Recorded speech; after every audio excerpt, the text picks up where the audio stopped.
Welcome to Wife Cheating Story. I hope you have an enjoyable and relaxing time listening. Let's get started.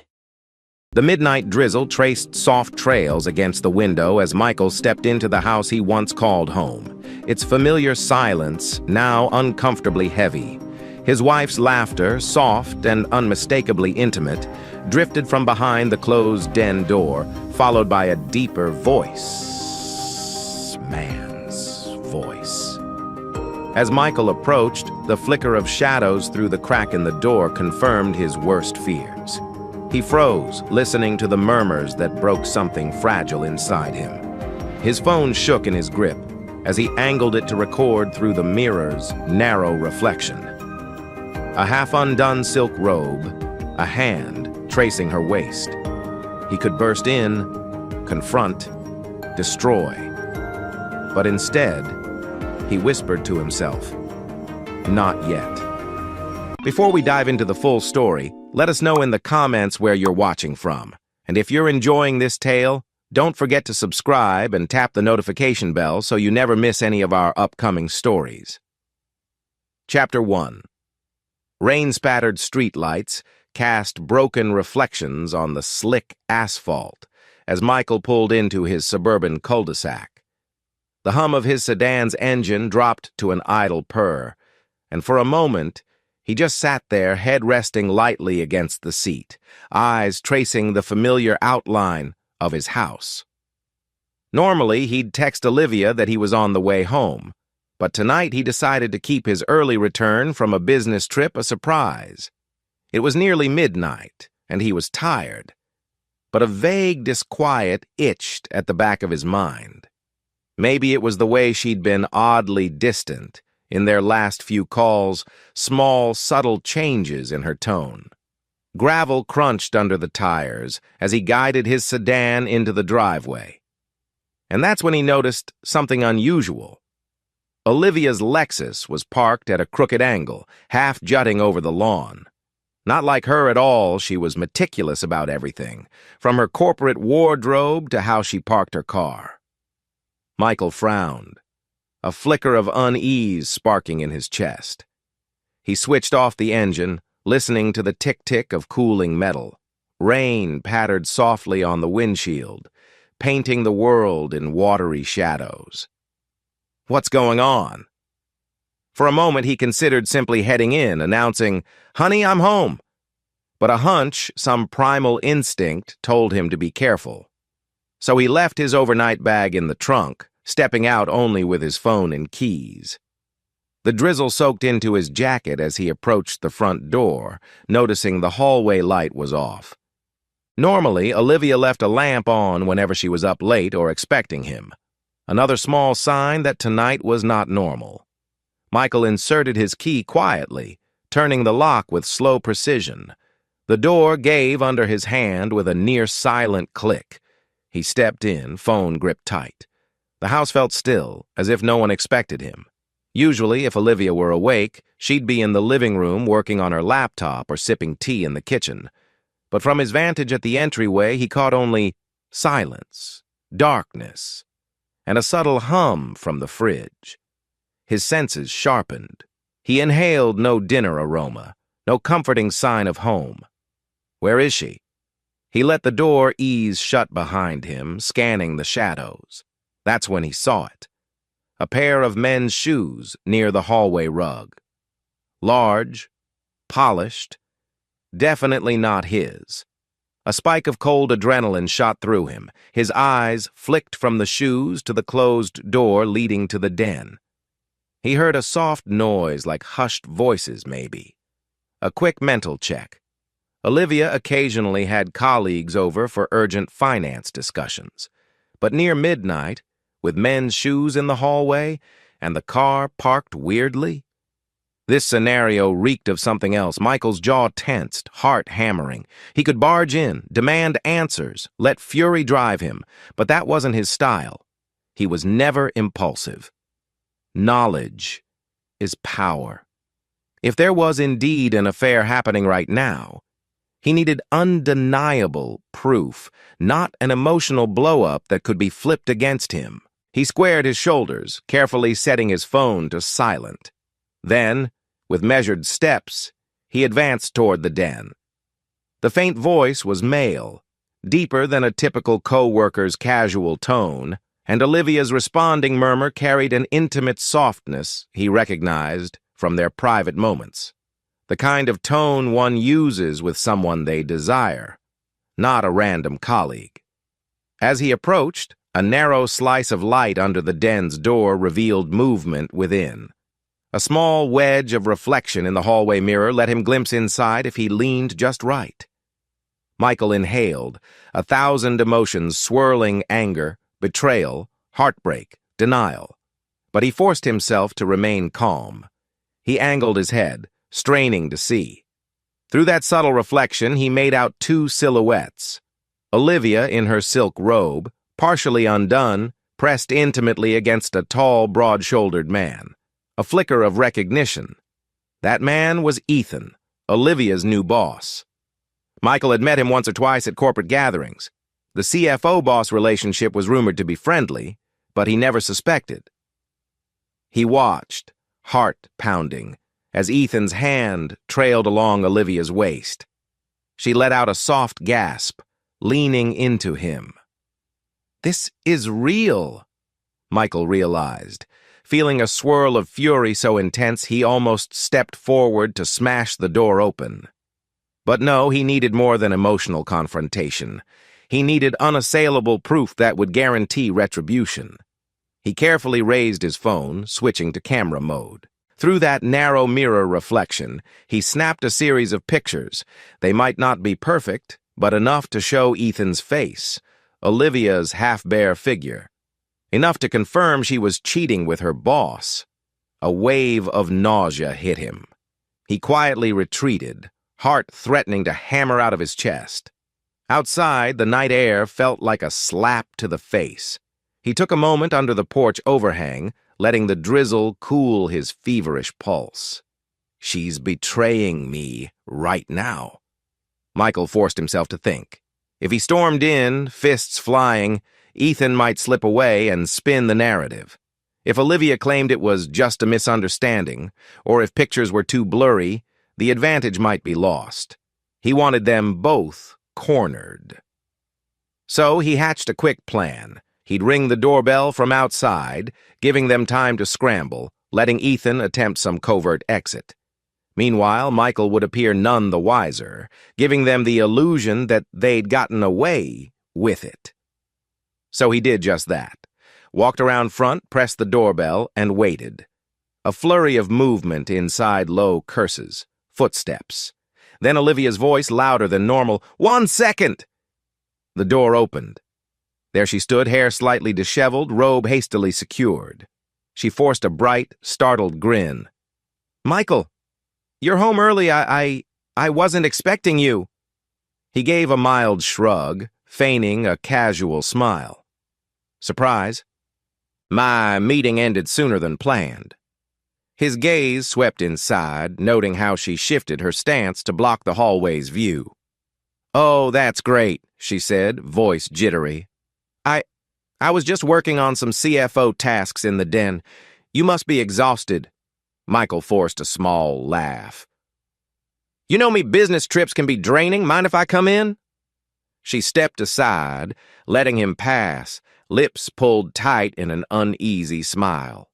He hung his coat, eyes flicking to the hallway. The men's shoes were gone. Ethan must have scrambled to retrieve them.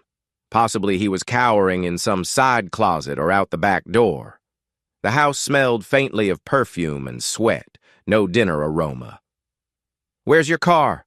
Michael asked offhandedly, as though noticing the crooked park job. Olivia's eyes flickered with tension. "Oh, yes, maybe I parked in a hurry earlier. Busy day, you know how it is." He nodded, glancing around. "You alone?" She swallowed. "Yes, of course. Why do you ask?" He gave a tiny shrug. "Just a feeling. It's late. You seemed flustered answering the door."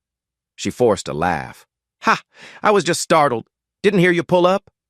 Michael nodded slowly, meeting her gaze. "Right." Inside, his anger roiled. but he kept the facade. Calm, neutral. He let out a stage yawn. "I'll just grab some water and head to bed.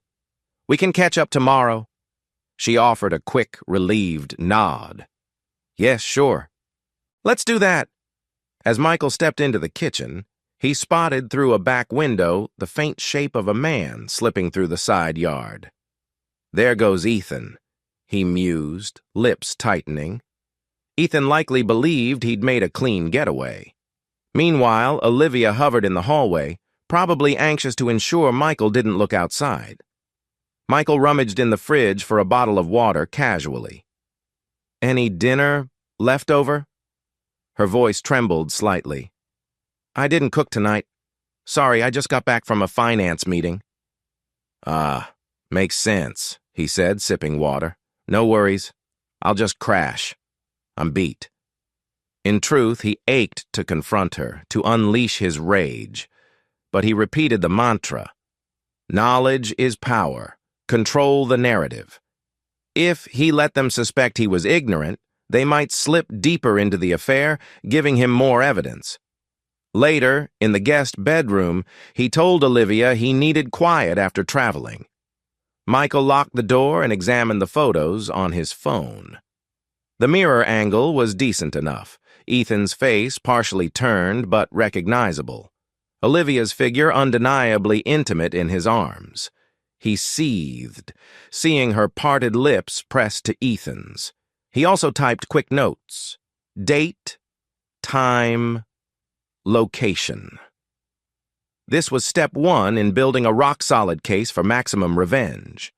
Not just a normal divorce he wanted to ensure Ethan faced professional ruin, and Olivia felt the full consequences of betraying him.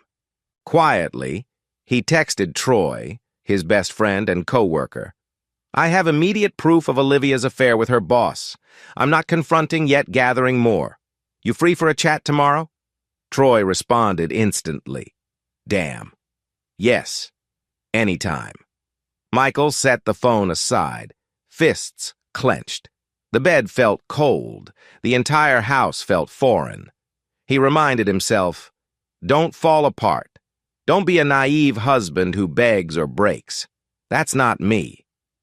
Over the next couple of days, Olivia acted oddly around Michael, attempting small talk, forcing cheerful banter about weekend plans. He noticed how she avoided physical closeness, as if worried he might sense another man's scent on her. She seemed guilt-ridden, but also determined to appear normal. One morning, she brewed coffee for him, which was rare. "You must be so tired after the trip, right?" she ventured softly, handing him a mug. Michael accepted it, offering a bland smile. "Thanks. Yeah, a bit." He studied her face for flickers of shame, saw her tense posture, the forced brightness in her eyes. He recognized the signs of someone living a double life. She sipped her coffee, avoiding eye contact. "Do you have a busy week at the firm?" He nodded. "Always. And you?" She paused. "Yes, Ethan. My boss has me finalizing a big quarterly report." Her slip in mentioning Ethan's name so abruptly signaled her unsettled mind. Michael hummed non-committally. Inside, he felt the swirl of betrayal but outwardly remained calm. The time for confrontation would come, but not yet. Small details piled up. Olivia's phone buzzed with a short beep. She'd glance at it, flush, then pocket it. Possibly texts from Ethan. She left earlier for the office, came home later, always with half-baked excuses.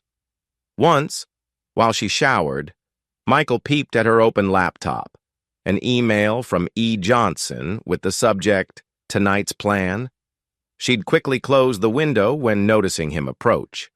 All these clues reaffirmed Michael's plan. Let her believe she's safe. Let Ethan grow bolder. The more rope they had, the bigger the fall. By the end of the first week since discovering the affair, Michael had established a calm facade that lulled Olivia into a false sense of security. She believed her boss's visits or rendezvous were undetected. Meanwhile, Michael arranged to meet Troy, introduced the idea of enlisting Stacy, an insider at Olivia's finance company, and texted Danielle, his cousin, the private investigator, for more thorough background checks on Ethan. The curtain lifts on a cunning husband, heartbreak overshadowed by steeled resolve. Readers sense that Michael's plan for retribution is only beginning, that Olivia and Ethan's deception will be exposed in a grand, methodical manner. He's no simpering, naive spouse. He's the calm, incisive Michael who will punish the betrayers. Chapter 2. When Michael woke the next morning, the house lay unnaturally quiet. Olivia, presumably in the master suite, had not come to check on him in the guest room. The aroma of freshly brewed coffee usually greeted him on days she was home, but now he smelled nothing. That was fine by him. He didn't need forced civility yet. He was determined not to let anger overshadow his cunning. He stepped into the hallway, heading for the bathroom, noticing the door to the master bedroom was slightly ajar. Soft murmuring from inside Olivia on the phone, perhaps. He paused, listening. Her voice was low, tense. Yes, I can meet you at lunch, but it has to be discreet. Okay, Ethan, just keep it short. He doesn't suspect anything. A bitter smile tugged at Michael's lips. So soon, huh? You think I don't suspect? He tapped the bathroom door casually so she'd hear him, then strolled in for a quick shower. By the time he emerged, the faint phone call hush had ended.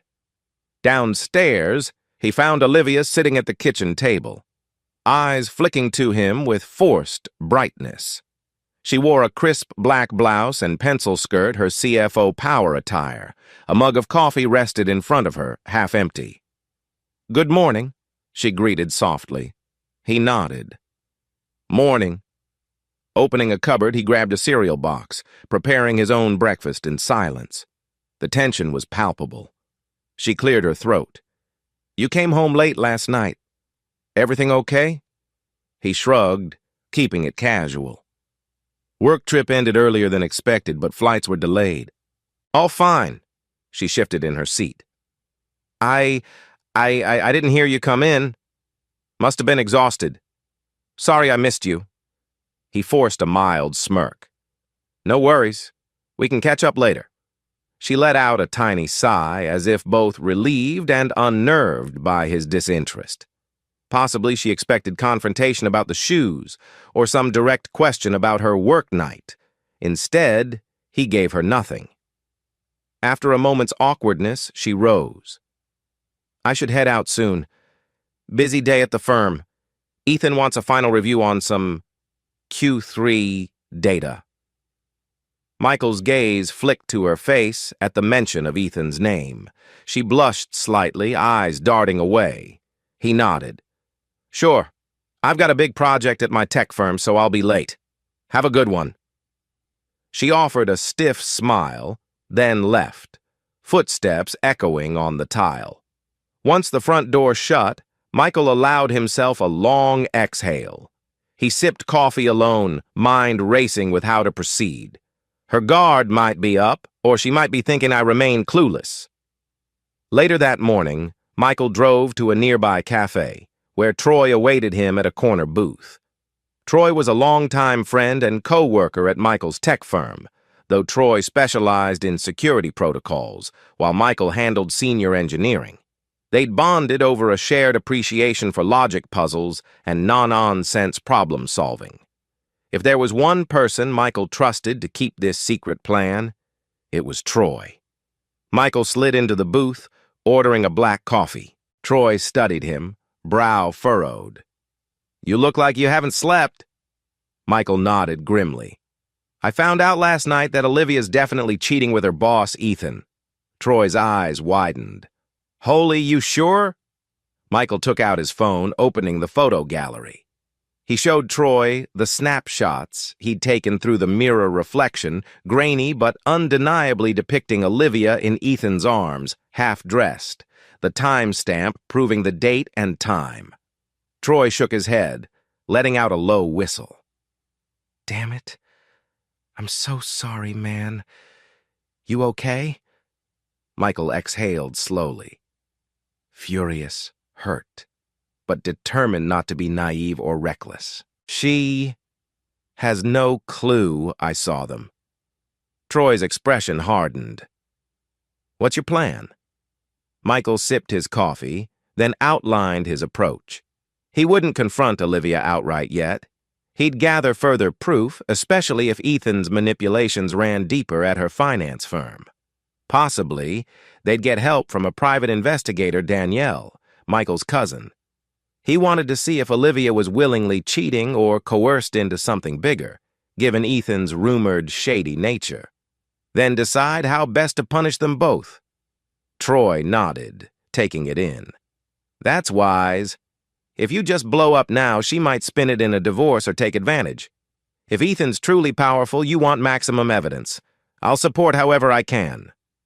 Michael offered a tight smile. "Thanks. My next step is to quietly gather intel from inside her firm. I heard about an employee named Stacy who might help." Troy raised a brow. "Stacy, I recall meeting her at one of Olivia's corporate mixers. Younger analyst, right?" Michael shrugged. "Yes. Apparently, she's rumored to be uneasy with Ethan's management style. We'll see if she's willing to blow the whistle on any wrongdoing. The affair might tie to corruption or embezzlement." Troy whistled again, leaning back. "This is some corporate soap opera, man. Sure you can handle it?" Michael's eyes glinted coldly. "I'll handle it.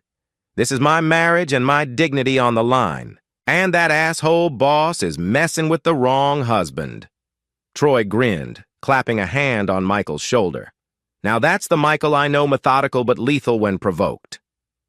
That evening, Michael returned home at around 9 p.m., having deliberately extended his work hours. He noticed Olivia was already home, wearing casual pajamas, seemingly anxious. She greeted him in the living room, attempting a warm smile. "How was your day?" she asked, flipping the TV off. He shrugged, setting down his laptop bag. "Busy. You?" A flicker of guilt crossed her face. "Fine. Just the usual CFO grind. Ethan, you know, he's quite demanding." Her tone wavered on Ethan's name. She quickly changed topics. "Hungry? I ordered takeout if you want some." Michael offered a small nod, heading to the kitchen. A couple of half-filled takeout containers sat on the counter. He scooped some into a plate. As he ate, he noticed Olivia watching him from the doorway, as if gauging his mood. She cleared her throat. "I'm sorry about last night, by the way. I was so tired I didn't greet you properly." He gave a short hum. "It's all right." Silence hung. She fidgeted. "You must think I'm acting strange. I've been stressed massive deadlines with Ethan." She forced a laugh. "Don't want to drag you into it." He raised an eyebrow. "You're already dragging me into it, just not how you think." But outwardly he said only, "I get it. Everyone's busy these days." She hovered a moment longer, then padded off, likely disappointed he didn't press her. In truth, seeing her attempt normal small talk filled him with both sadness and anger. At least I know her game, while she thinks I'm clueless. 2 days later, around noon, Michael's phone buzzed with an unknown number. He stepped out of his office to answer. A hesitant female voice spoke. Is this Michael? I got your number from Danielle. My name's Stacy." Michael's heart quickened. "Stacy? Yes, I was hoping to connect. You work at the same finance firm as Olivia, right?" She exhaled shakily. "Yes, I'm an analyst under her CFO team. Danielle said you suspect something about Ethan, that big boss. I might have info, but I'm scared." Michael recognized the nervousness. "I appreciate your courage. I just want to confirm if Ethan is blackmailing or pressuring employees for personal or sexual gains. Also, if my wife, Olivia, is involved. A soft pause. Look, I've overheard shady conversations. Ethan brags about owning certain staff. I saw Olivia in his office behind closed doors countless times. People gossip that she's his, you know? But it's not just an affair. There might be financial manipulations. Michael's pulse throbbed. Financial manipulations like forging statements? Stacy gulped. I'm not certain, but rumors say Ethan reroutes some company funds. He needs CFO sign-off. If Olivia is signing off, it might be under duress, or maybe she's complicit. I can't be sure. A swirl of complicated emotions flared in Michael. If Olivia was coerced, that might explain her contradictory behavior, but it didn't excuse the affair or the heartbreak. Stacy, do you have any proof? Not concrete. I'm no whistleblower yet. I just have suspicious email references. If you or Danielle can guide me, I might gather more. Michael inhaled. We'll keep your identity secret. Danielle is experienced. She'll coordinate. Thank you. Stacy, this means a lot. She let out a breath. I just hate what Ethan does to people. Good luck. They ended the call. Michael leaned against a corridor wall, mind racing. So there was possibly an entire unethical scheme behind the affair, not mere lust. This gave Michael a chance not just to punish Olivia for betrayal, but to expose Ethan's corporate crimes. A double blow of revenge. That evening, Michael met up with Danielle, his cousin who ran a small but reputable PI firm. They chose a discreet bar on the city outskirts. Danielle was a sharp-eyed woman in her mid-30s, hair pulled into a non-nonsense ponytail. She greeted Michael with a hug, eyes searching his face. Wish we were meeting under happier circumstances, she said gently. Michael gave a grim smile. You always told me if I ever needed a thorough investigation, you'd be my first call. She nodded, motioning him to a booth. So let's talk. I have basic background on Ethan. He's a rising finance star, but rumored to have destroyed careers. Now, Stacy approached you about possible fraud.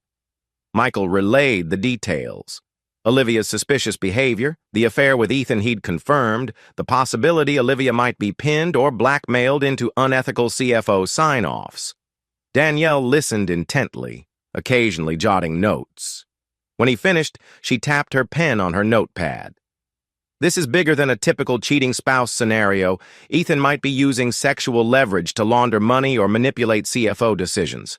If Olivia is complicit or forced, that impacts how we approach. We might find ex-employees with similar stories. Michael nodded. Exactly. I'm furious about the affair, but I sense there's more. I want to crush Ethan professionally, legally, while ensuring I keep the moral high ground. And if Olivia truly let him coerce her, I'll still never forgive the cheating. But maybe I can spare her complete ruin if she cooperates. Danielle gave him a knowing look. Your anger is justified, but you're smart to keep options open. Let's gather evidence. I'll contact Stacy. Meanwhile, do you have physical proof of the affair? He unlocked his phone, showing the photos. Danielle's lips pursed. This is plenty to confirm adultery. For the financial crimes, though, we'll need deeper databank transfers, suspicious accounts. Also, have you considered the possibility that Ethan might threaten you physically once he senses you're investigating him? Michael's jaw tightened. I'll not be caught off guard. I can handle myself, but yeah, I'll be cautious. After that meeting, Michael texted Troy to update him. The next day at the office, they snuck away to a quiet conference room. Troy rubbed his temples. Man, every time you feed me info, it gets more intense. So you're telling me Ethan might be forging CFO approvals, and Olivia is in bed, literally and figuratively, with him? Michael nodded somberly. Yep, Danielle's on it. We'll see if we can corner him. Troy let out a slow breath. Are you sure you want to drag Olivia down too? She's your wife. Michael's gaze hardened. She made her bed. I won't shield her from consequences if she's actively participating in corruption. If she's blackmailed, maybe we cut a deal for her. But if she's willingly scamming folks, she's on her own.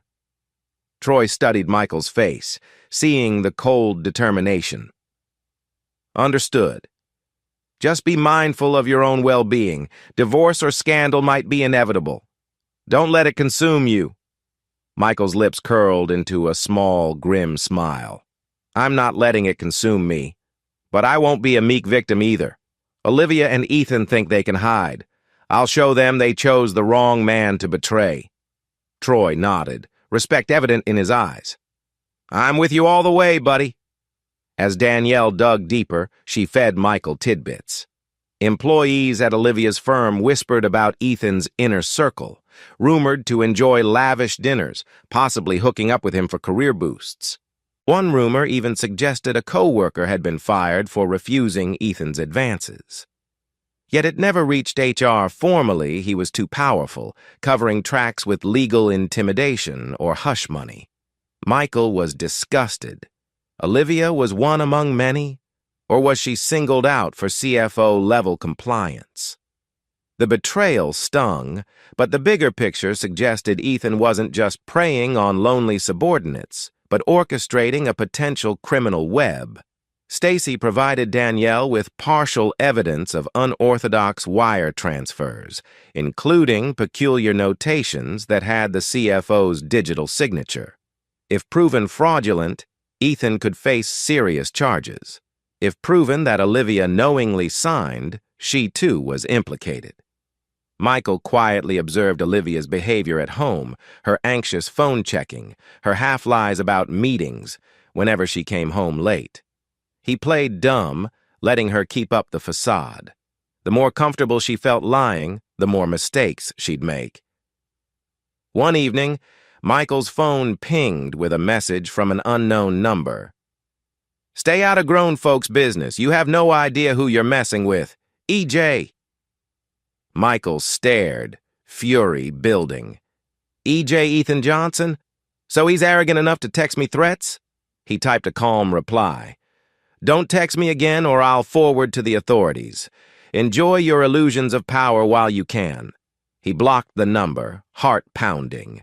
He half hoped Ethan would push further, giving Michael more ammo for a legal blow. Olivia, seeing him tense at the phone, asked softly, Everything okay? He forced a small smile.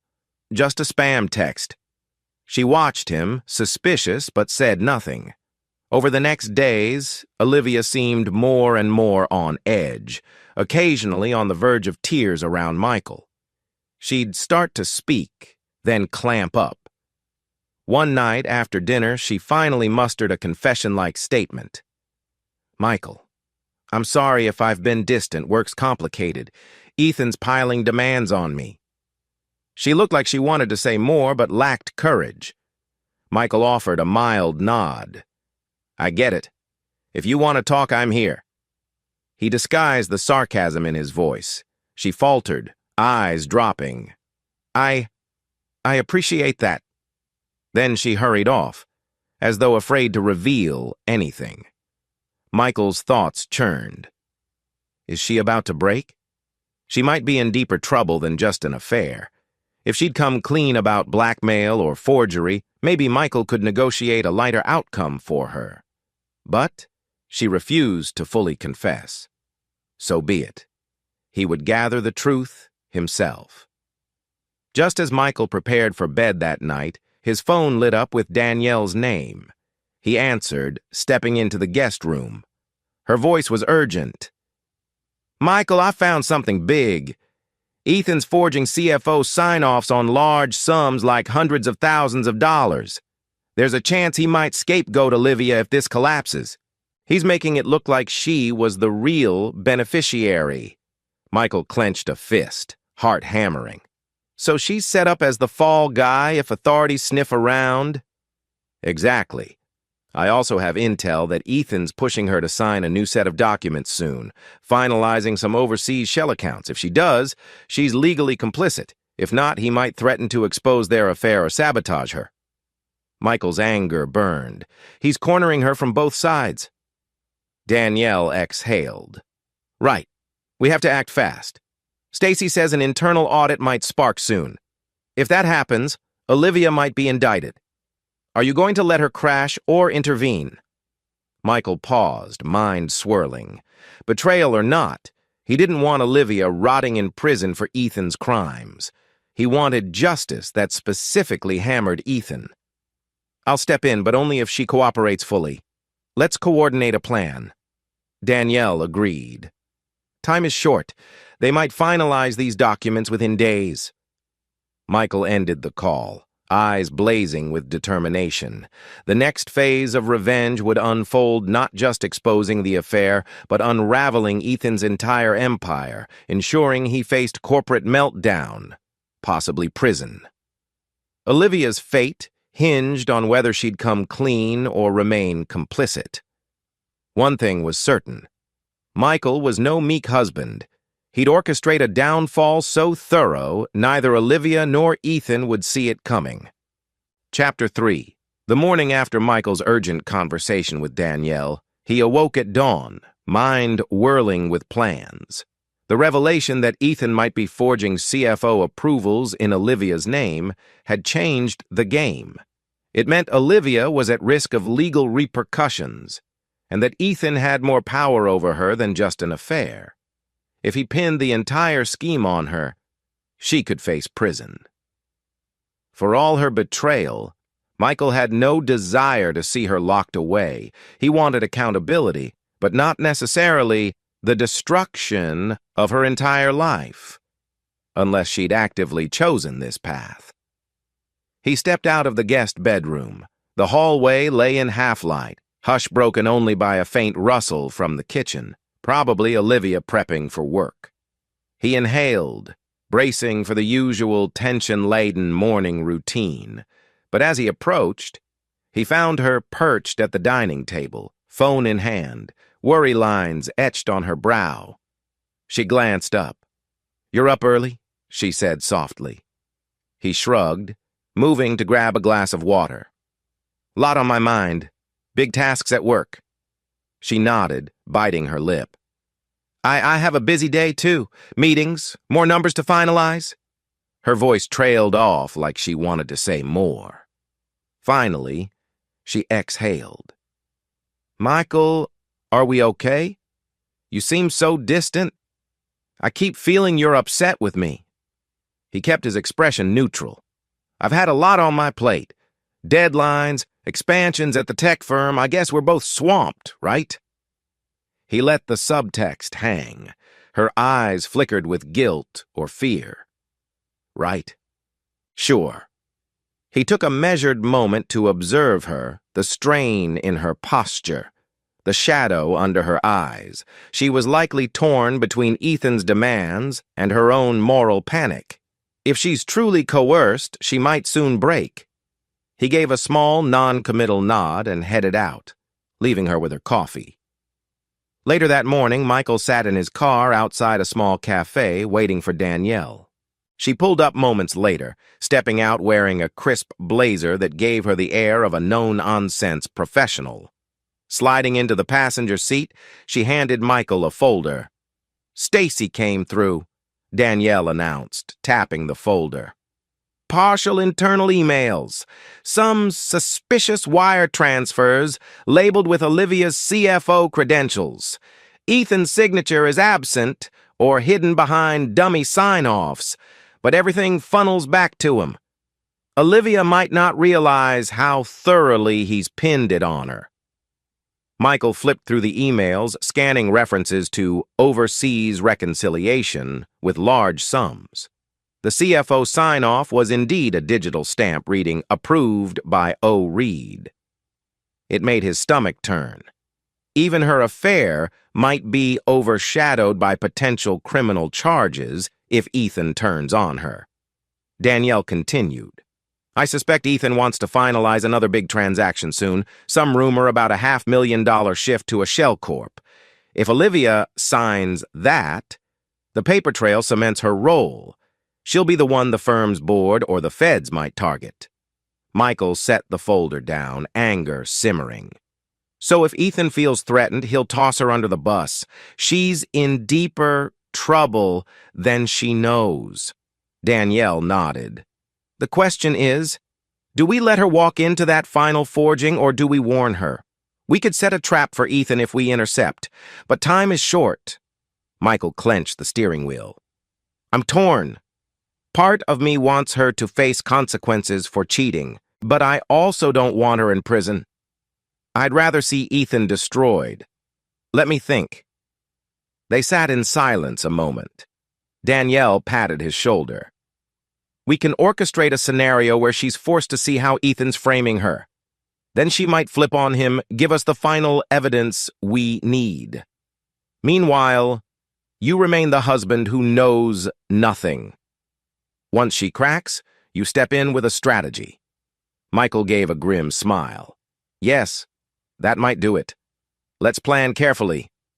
That evening, Michael arrived home earlier than usual, intending to observe Olivia's body language. He found her at the kitchen island, swirling a glass of wine. She looked up, startled. You're home before me for once? She attempted a wry smile. He shrugged, dropping his keys on the counter. Shift ended earlier. You seem stressed. She forced a half laugh. I guess. CFO tasks never end. Ethan's been breathing down my neck about finalizing some overseas accounts. Her tone trembled slightly on Ethan's name, as though part of her hated the mention. Michael eyed her wine. Anything you can share? He tested the waters. She stiffened. It's just a big deal, that's all. I can't talk about it. She sipped, gaze darting away. He suppressed a scowl. Even now she's burying the truth. Instead, he said lightly, All right, I'll respect your corporate secrets. She exhaled, relief crossing her face perhaps at him not pushing. Thanks. Actually, I might have to work late soon. Don't wait up. Then soft guilt crept in. But we can do something together this weekend, yes? Michael offered a polite nod. Sure, he lied. We'll see if you're even around after your scheme collapses. The next day, Michael was immersed in coding at his workstation when Troy tapped on his shoulder, face drawn with urgency. Dude, come see this, he whispered, pointing to a corner breakout area. Michael followed, noticing Troy's anxious expression. Troy pulled up an online finance news site on his tablet. There's chatter about a major discrepancy at Olivia's finance company. Some insider leaked a small detail like a hidden ledger. People suspect top-level staff are forging signatures. The rumor claims CFO involvement. Michael's stomach twisted. So it's hitting rumor mills already? Troy nodded. Yes, if the board or law enforcement steps in, your wife might get indicted as the named CFO. Ethan might claim ignorance. This leak might be from someone else in the firm, or from Stacy's faction. Not sure. Michael rubbed his jaw, tension spiking. We have to be careful. If the board publicly scapegoats Olivia, Ethan can vanish scot-free. Let's accelerate the plan with Danielle. I can't let that bastard escape accountability. Troy grimaced. Keep me posted, and watch your back once rumors swirl. Ethan might do something drastic. That night, Michael feigned normalcy again. Over dinner, just a simple meal of pasta, Olivia seemed restless, picking at her plate. Eventually, she mumbled, I heard from a friend that some suspicious rumor about our firm is out in the open. Something about ledger issues. Ethan's worried about sabotage from inside. Michael pretended mild curiosity. Really? That's intense. Are you safe from accusations? She tried a shaky laugh. Of course I am. I keep everything by the book, at least, well, you know how it is. Her eyes flicked away. We have robust audits. He watched her, heart heavy. She's lying again. I'm sure you're fine, he said blandly. You're CFO, after all." She swallowed, her face momentarily reflecting fear.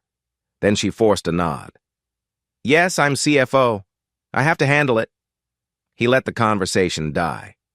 She's clearly in over her head. The next morning, Michael arranged a private meetup with Danielle in a parking garage near her PI office. The echo of footsteps on concrete gave a clandestine air that matched the seriousness of their plan. She showed him a blueprint, how to let Olivia find out about Ethan's full betrayal, so she'd turn on him, providing the final evidence. They hashed out details. Stacy would feed info that Ethan was about to finalize a $500,000 wire from the CFO's sign-off. Olivia would be coaxed or cornered into signing it. Danielle and Michael would be ready with hidden cameras, capturing Ethan's admission of forging previous documents. At a key moment, either the finance firm's board or law enforcement would pounce, but only after we have Ethan on tape threatening to frame Olivia. Danielle tapped her folder. "Once that's done, your wife sees the truth. Ethan never cared for her, just used her credentials and the affair as leverage. If she cooperates, she can avoid major charges. Ethan goes down. Meanwhile, you get the moral high ground for a decisive divorce settlement or any revenge plan, or if you prefer to salvage the marriage, that's your call." Michael nodded gravely. "I want Ethan ruined. If Olivia begs me for mercy, we'll see how I feel." Danielle's eyes held sympathy. "You're handling a monstrous betrayal. Be sure you protect your heart in the process." He exhaled, a flicker of emotion slipping through. "I will. But first, the trap." 2 days later, as planned, Stacy discreetly informed Michael that Ethan had summoned Olivia for a crucial CFO lunch at a fancy downtown restaurant, Le Rivage, famed for private booths. Danielle's network quickly rigged a small audio device near the reserved table. Meanwhile, Michael feigned ignorance at home that morning.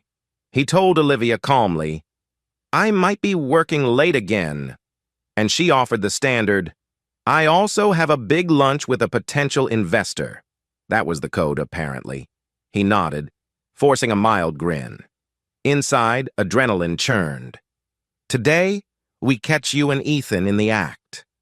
Around noon, Danielle texted, "They've arrived. Audio rolling." Michael sat in his office, earphones plugged into a hidden live feed. The faint sound of classical music in the background, clinking silverware, then Ethan's smooth voice. "We can't delay anymore, Olivia.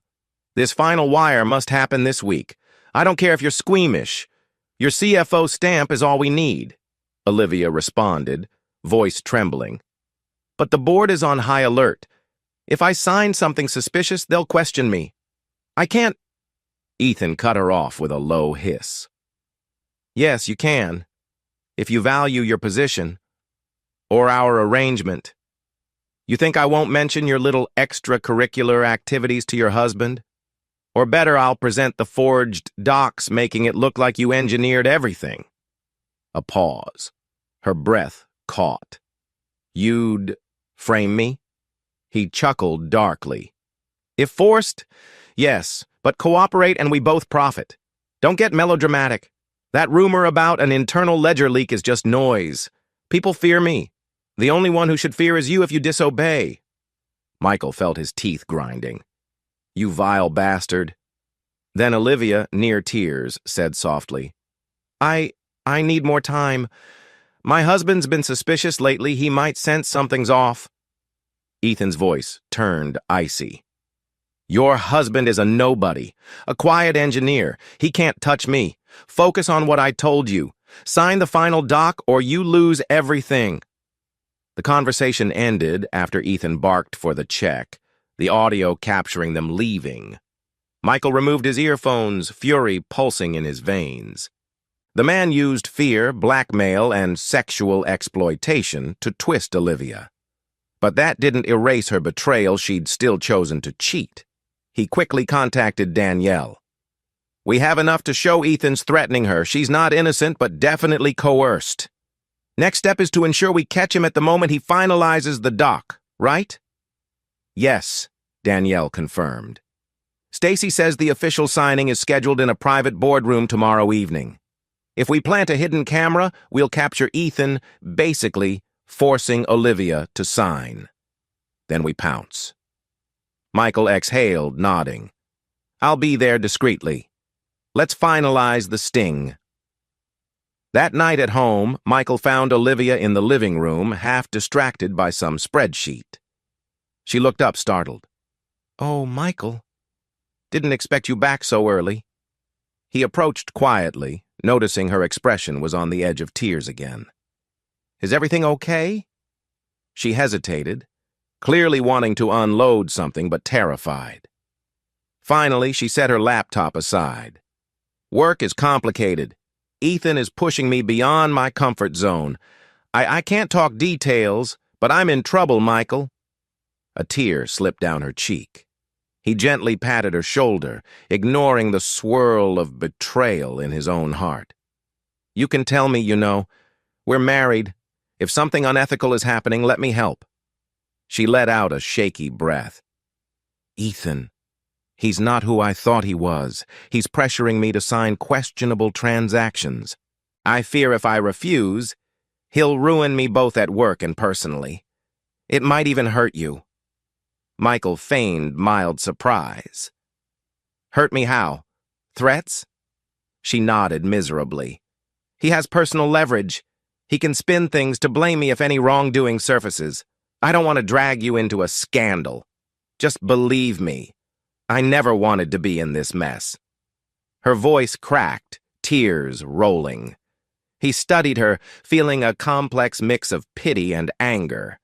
At least she's partially admitting it, but not a word about the affair. I see. Well, if it's that serious, maybe it's time to blow the whistle or get legal help. She paled. That's too risky. He'd destroy me. I can't risk... She broke off, burying her face in her hands. I'm so sorry. Michael, I'm failing you. He inhaled, forcing a gentle tone, though inside he raged.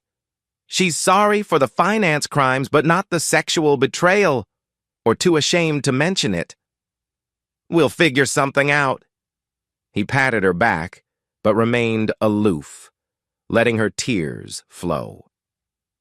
In bed that night, he again took the guest room. Michael stared at the ceiling, adrenaline coursing.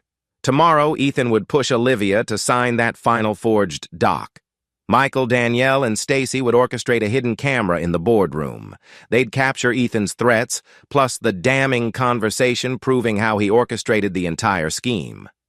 Then Michael would step from the shadows, exposing the affair as well if needed, ensuring Ethan had no wiggle room to blame only Olivia. He texted Troy, "Tomorrow is D-Day. We're cornering Ethan. Wish me luck." Troy replied quickly with a thumbs up and, "Be safe, friend." Michael set his phone aside.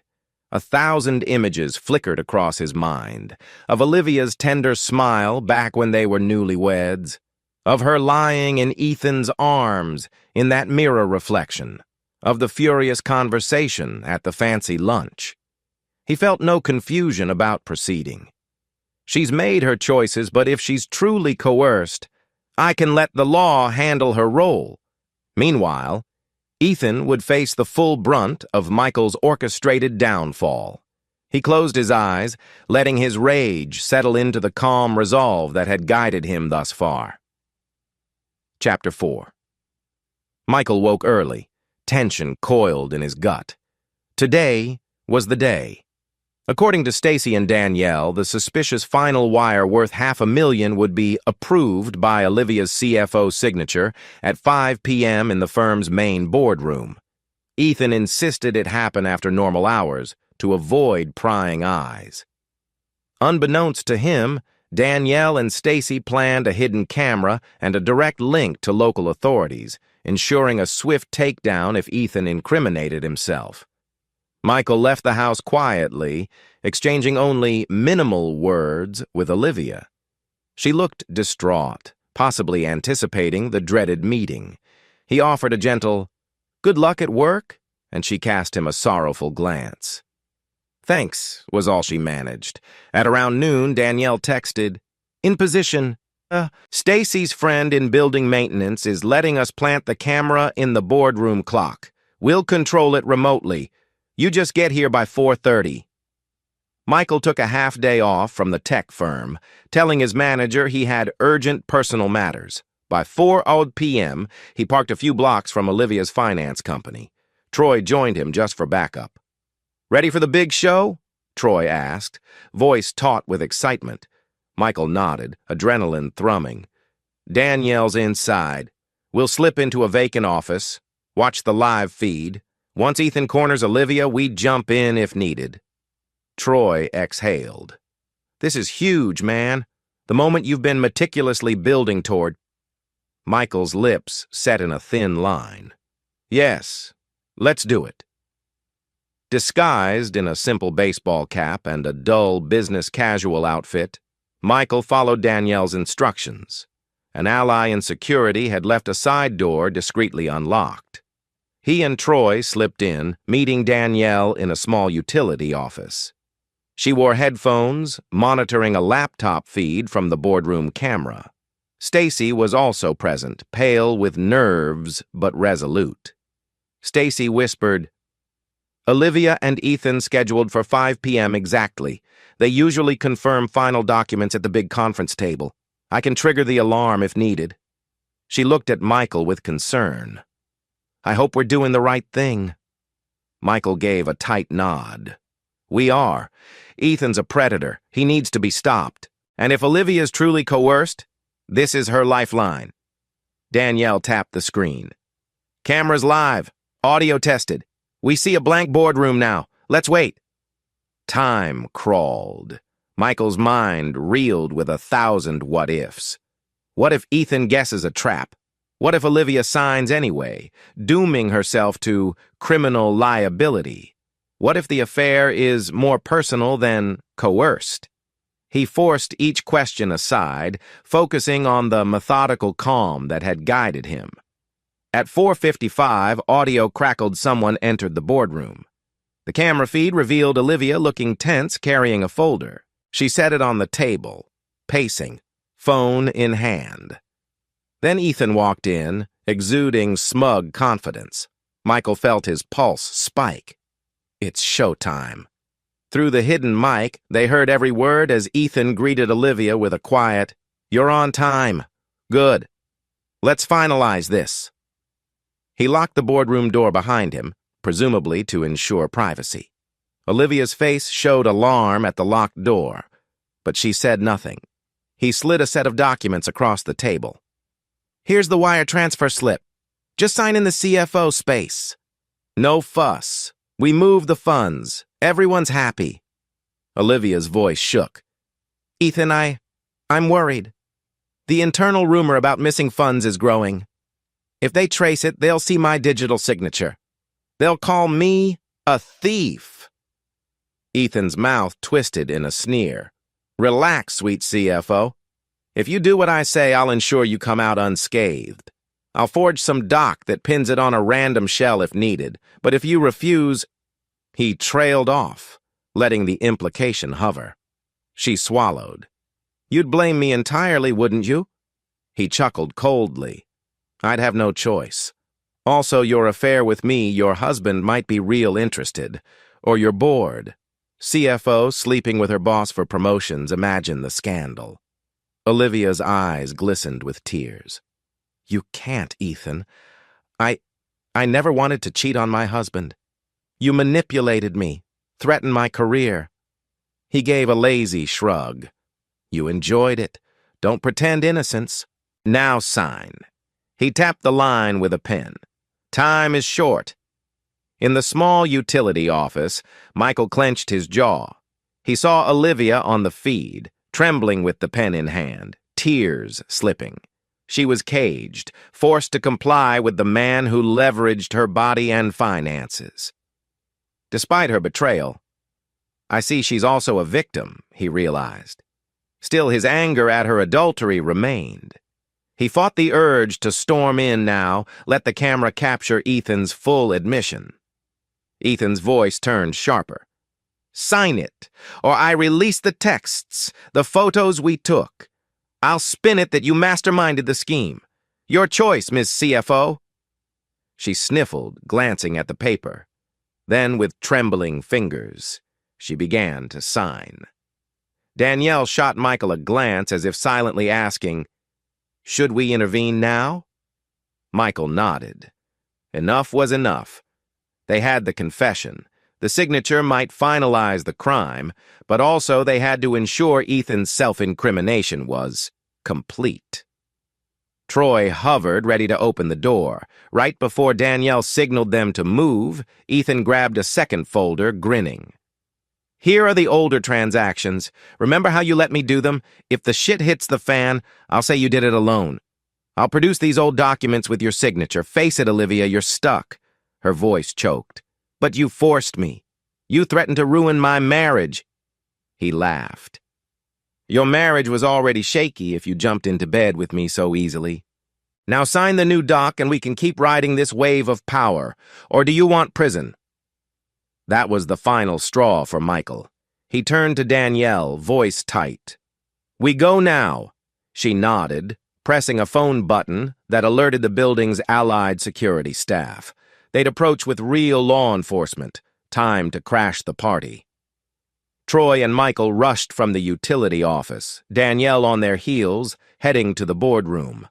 The corridor was empty, many staff gone after hours. They found the door locked from inside. Troy produced a small lockpick kit, courtesy of Danielle's PI gear. Within seconds, the lock clicked. They yanked the door open. Ethan spun around, startled, while Olivia gasped. She was still holding the pen, half-signed doc in front of her. The small boardroom's fluorescent lighting cast harsh shadows, intensifying the drama. Ethan barked, "What the hell?" His eyes flicked from Michael to Troy to Danielle. "Security! You have no right!" Michael cut him off, voice chillingly calm. "I have every right. You're done, Ethan." Ethan's face twisted in fury, but flickers of fear danced in his eyes. Olivia stepped back, tears glimmering. She looked at Michael with a mixture of shame and desperate relief. Michael stepped forward, ignoring Olivia momentarily to focus on Ethan. "We recorded everything. Your threats. Your instructions to forge CFO sign-offs.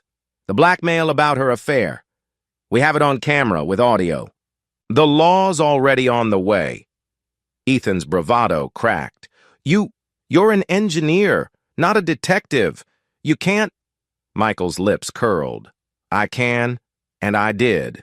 This building's security is on my side. My team is outside. We have an entire trove of your shady deals."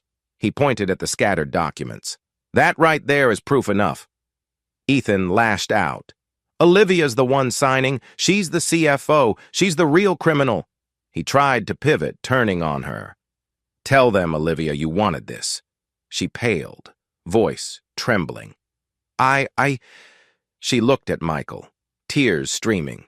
"He's lying. I never wanted to commit fraud. He forced me, threatened my job, threatened to out our relationship." Ethan sneered. "Relationship? Ha! We had a fling, that's all. She was more than willing." Michael's rage flared, but he maintained composure. "Stop! We have enough evidence of your manipulations and threats. The police will decide the rest." Suddenly, building security staff arrived, accompanied by 2 uniformed officers from the local precinct. They found Ethan cornered, documents in hand, Olivia in tears, Michael standing resolute. Danielle pointed to the dock. Ethan tried forcing Olivia to sign. The officers exchanged glances, seeing the suspicious amounts, the CFO signature line. The entire scene reeked of corporate crime. One officer stepped forward. "Mr. Ethan Johnson, you'll need to come with us. We've received allegations of fraud, blackmail, possible extortion." Ethan tried to bluster. "This is insane, call my lawyer." But the officer read him his rights, while a second officer politely asked Olivia to remain for questioning. Troy stood off to the side, arms folded, watching the downfall with grim satisfaction. Michael, jaw tight, locked eyes with Olivia for a brief moment. She looked devastated fear, regret, maybe relief that the nightmare might end. He gave her a cold, measured nod, then turned away as the officers led Ethan out. Chapter 5. Michael stood outside the city's central police station, arms folded, gaze fixed on the building's glass doors. A swirl of adrenaline still coursed through him, left over from the intense boardroom takedown just an hour prior. Ethan had been led away in cuffs, cursing and making vague threats. Olivia had been questioned on the spot, shaken, tear-streaked, admitting she'd been coerced but also complicit in signing some suspicious transactions. Now, with the immediate crisis over, Michael wrestled with the swirl of emotions: satisfaction at seeing Ethan arrested, heartbreak that his wife's betrayal was laid bare, and a grim sense of caution about what might happen next. The police station's fluorescent-lit foyer bustled with activity officers shuffling papers, uniformed staff guiding detainees, bright overhead lamps reflecting on tiled floors. He took a slow breath, stepping inside. Troy and Danielle were already there, waiting near a row of plastic chairs. Troy offered a somber nod. Danielle's phone was glued to her ear, presumably finalizing details with Stacy or the finance firm's internal security. The entire operation had gone down so swiftly, Ethan cornered, evidence seized, a swirl of reporters possibly on their way. Troy approached, voice low. Man, that was intense. Ethan really tried to spin it, heard him yelling about how Olivia framed him. Michael's jaw tightened. Let him spin. We have recordings of him threatening her. Danielle's team has the digital footprints. He's cooked. Troy exhaled. And Olivia? Michael's gaze flickered. They're questioning her. She might face charges if they think she willingly aided the fraud. But Danielle said the DA might treat her as a cooperating witness if she confesses fully. Troy nodded, arms crossing. You sure you're okay with that? She cheated on you with the guy. Are you content letting her off? Michael felt a pang in his chest. Do I want her rotting in jail for an affair? She definitely broke my trust. But something deeper stirred. The sense that Ethan manipulated her from the start. If she aided him knowingly, she deserves consequences. But if she was forced, I guess the law will decide. I want Ethan destroyed more than I want her behind bars. Troy patted his shoulder. Good luck, man. I'll stick around to see if you need me for statements. Michael gave a small nod, eyes drifting to the corridor where Olivia presumably sat under questioning. Inside a cramped interrogation room, Olivia stared at a blank wall, tears drying on her cheeks. A Detective Martinez sat across from her, flipping through documents. Another officer stood near the door. Danielle, holding a special license for PI involvement, was allowed to observe. The overhead light cast harsh shadows, intensifying Olivia's pale, exhausted expression. Martinez tapped the stack of evidence. Ms. Reed, you claim Ethan Johnson forced you to sign multiple unauthorized wire transfers, correct? That you were coerced due to a personal relationship. Is that accurate? Olivia swallowed hard, voice shaky. Yes, he threatened to sabotage my career, publicly expose private matters. I gave in. I'm not proud of it. Martinez nodded. And you signed them anyway, reaping some benefits or larger bonuses in the process? She flinched. I didn't ask for bonuses. He arranged them, told me it was a perk for compliance. I was too scared to refuse. He rubbed his jaw, skeptical. The law might see it as you being complicit, Ms. Reed. Unless you provide unwavering testimony plus full cooperation, the prosecution could target you for fraud. You understand?" She trembled, tears brimming again. "I do. I'll testify. I'll hand over every email, every text. I want to come clean." Martinez studied her, flipping a page. "Your husband. Michael, he set up that sting. Are you aware?" Her eyes clouded with grief. "Not until not fully. I suspected he was suspicious, but we never spoke about it. I guess he found a way to expose Ethan. And me." Her voice broke on the last word, overshadowed by self-loathing. She realized she was as cornered as Ethan once cornered her. Martinez gestured gently. "All right. You sign a statement of cooperation, provide all relevant details, and will note that in the official record. The DA will decide if charges are appropriate or if you qualify for immunity." She nodded fervently. "Yes, I'll do it. Anything." Meanwhile, Michael lingered in the station lobby, pacing. He glimpsed a reflection of himself in a passing window, shoulders tense, face set in a stern mask. He felt no desire to comfort Olivia inside that interrogation room. She'd chosen her path, betrayed him intimately. Yet a flicker of pity stirred at the thought of her tear-streaked face. "I'll see how she emerges," he told himself. Danielle emerged first, striding from the corridor, phone in hand. She motioned Michael aside, lowering her voice. "She's fully cooperating, admitting everything. Ethan's charges look extensive fraud, blackmail, possibly RICO, if they find he's done this with multiple employees." Michael nodded, jaw tight. "And Olivia's fate?" Danielle exhaled. "Likely she'll be treated as a key witness. Might avoid jail if she helps. The DA wants Ethan, the bigger fish. But your wife's reputation is shot. She may lose her CFO position at best." Michael's chest clenched. "That's the bed she made."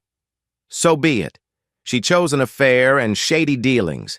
At least she's not rotting behind bars. Let's see if she confesses the personal angle, too." Danielle gave him a small, sympathetic pat on the shoulder. "I'm sorry about your heartbreak. You sure about divorcing?" Michael swallowed, eyes cold. "Yes, eventually. Let me handle the immediate drama first. Then I'll weigh the best approach, maybe gather more legal advantage." At that moment, a commotion erupted near the station's holding area. Ethan, in handcuffs, was being escorted by 2 officers down the corridor, presumably to be processed. He caught sight of Michael and spat curses, struggling against the officers. "You bastard! You set me up! This is entrapment!" His face contorted with rage, hair disheveled. "You think you've won? I'll ruin your marriage anyway. Everyone knows Olivia spread her legs for me." Michael remained ice-cold, stepping forward just enough to lock eyes with Ethan. He said nothing, letting the officers yank Ethan away. The man's threats echoed, "You hear me? She wanted me, not you. She loved it." The final words cut off as he disappeared behind a secured door. Troy, standing beside Michael, hissed quietly, "Piece of filth. Don't let him get in your head." Michael exhaled, heart pounding with fury. "He can rant all he wants. The evidence buries him. But I can't pretend his words don't sting." Troy placed a comforting hand on Michael's shoulder. "I get it, man. That's what you uncovered. She was unfaithful. But he's using it as a weapon. Don't let him. You already proved who's in control." Michael nodded, forcing composure. "Yes, I control the narrative now." Eventually, the interrogation ended. Olivia stepped out, eyes puffy, shoulders sagging. She spotted Michael across the lobby. For a moment, she hesitated, face awash with shame. Then slowly she approached, hugging herself as though bracing for impact. He regarded her with a stony gaze, arms folded. She opened her mouth, voice trembling. "Michael, I'm so sorry. You must despise me." I messed up so badly. I never wanted to. Ethan coerced me, but I let it happen.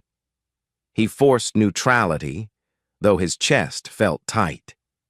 At least you're cooperating?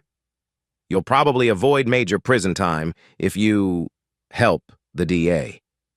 She flinched at the coldness in his tone. Right. That's a relief, but what about us? Her voice cracked, tears threatening again. He stared down at her. The memory of her in Ethan's arms seared his mind. Us? You broke our vows. My entire trust. I set this trap to protect myself and expose that scum. Let the law handle the rest. Tears slid down her cheeks. I understand. I hurt you beyond measure, but please believe I never wanted to cheat. I was lonely, yes, but Ethan used my ambitions, threatened me. I got stuck in a vicious cycle. He gave a short, bitter laugh. Stuck or not, you still jumped into bed with him. You humiliated me. And what about the other employees he forced? Did you help them, or just saved yourself? She shuddered, sobbing softly. I'm sorry, I don't know how to fix this. Tell me what to do and I'll do it. Michael's eyes hardened. Do everything the DA wants. Testify fully, give them all the evidence, ensure Ethan goes down. That's step one. After that, we'll see. She nodded miserably, bowing her head. Thank you. You're kinder than I deserve. He said nothing, stepping aside. She left with an officer who instructed her about further questioning. Michael watched her vanish, the sting of betrayal still fresh. This is far from over. Over the next few days, the local press erupted with sensational headlines. Finance prodigy Ethan Johnson arrested for alleged fraud and blackmail. CFO possibly involved in shady dealings. Journalists swarmed the finance firm's entrance, seeking comment from employees. Some recognized Olivia's name. She quickly took leave from the company. The board suspended her pending the investigation. Michael observed the swirling coverage with grim satisfaction. Ethan's aunt's pristine image was tarnished. Various sources rumored that more victims were stepping forward, employees harassed or coerced. The DA's case against Ethan expanded daily. Meanwhile, the question of Olivia's involvement lingered. Some articles labeled her a victim, others implied she was a willing collaborator. The gossip about their affair spread like wildfire. Stacy texted Michael updates, stating the finance firm's internal committees were relieved Ethan was caught. Many had suspected something fishy but lacked proof. A few disliked Olivia for sleeping her way up. Michael tried not to let that rumor sting, focusing on the big picture. He needed to finalize his own next steps, particularly the legal stance on his marriage. One evening, Michael and Troy grabbed beers at a quiet tavern. In a corner booth, the neon sign flickering overhead, Troy said, "Now that Ethan's locked up, you gonna proceed with a divorce? Or do you want to wait for the official trial? Danielle can help you get a bulletproof settlement." Michael stared at the foam on his beer. I keep replaying it she cheated, but also was threatened. Does that reduce her blame? Part of me wants her to suffer. Another part sees she's broken. Troy gave a sympathetic nod. Sure, it's complicated, but she still had an affair. You're the wronged spouse.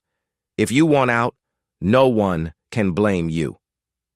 Michael took a swig, exhaling.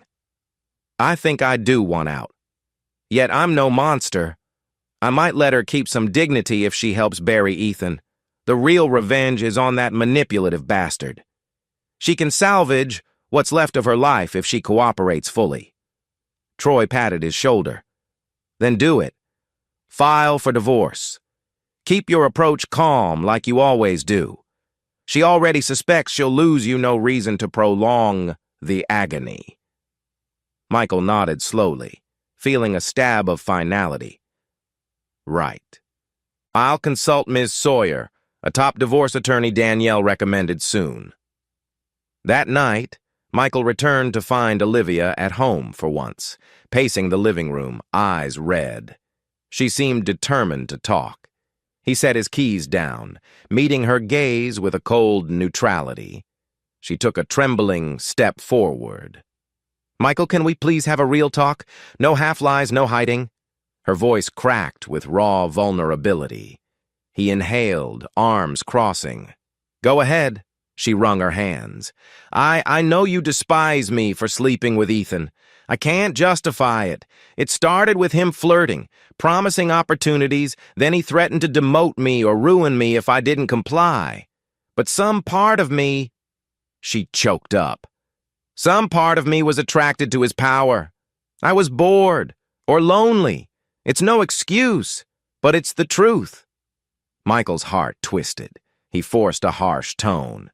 "You could have come to me, told me you felt neglected. Instead, you turned to an abuser. You let him use you." She nodded miserably. "I know. I was weak. And once I realized the fraud scheme, it was too late. He had evidence of our affair, threatened to destroy my reputation. So I kept signing off. Then you orchestrated that sting? I realize now I deserved it." He let out a short, bitter laugh. "Deserved or not, it exposed the truth. And now you'll face the consequences. I'm not sure there's any future for us. I plan to file for divorce." She stifled a sob. "I understand. Just let me say I'm sorry.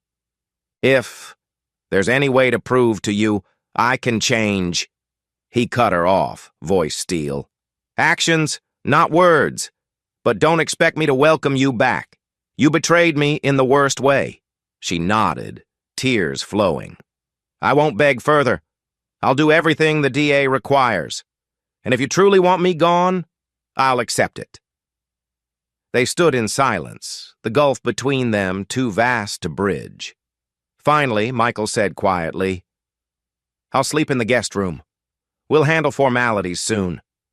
And he walked away, ignoring her sobs, focusing on the unwavering path he'd chosen. The following day, Michael visited Ms. Sawyer, a seasoned divorce attorney recommended by Danielle.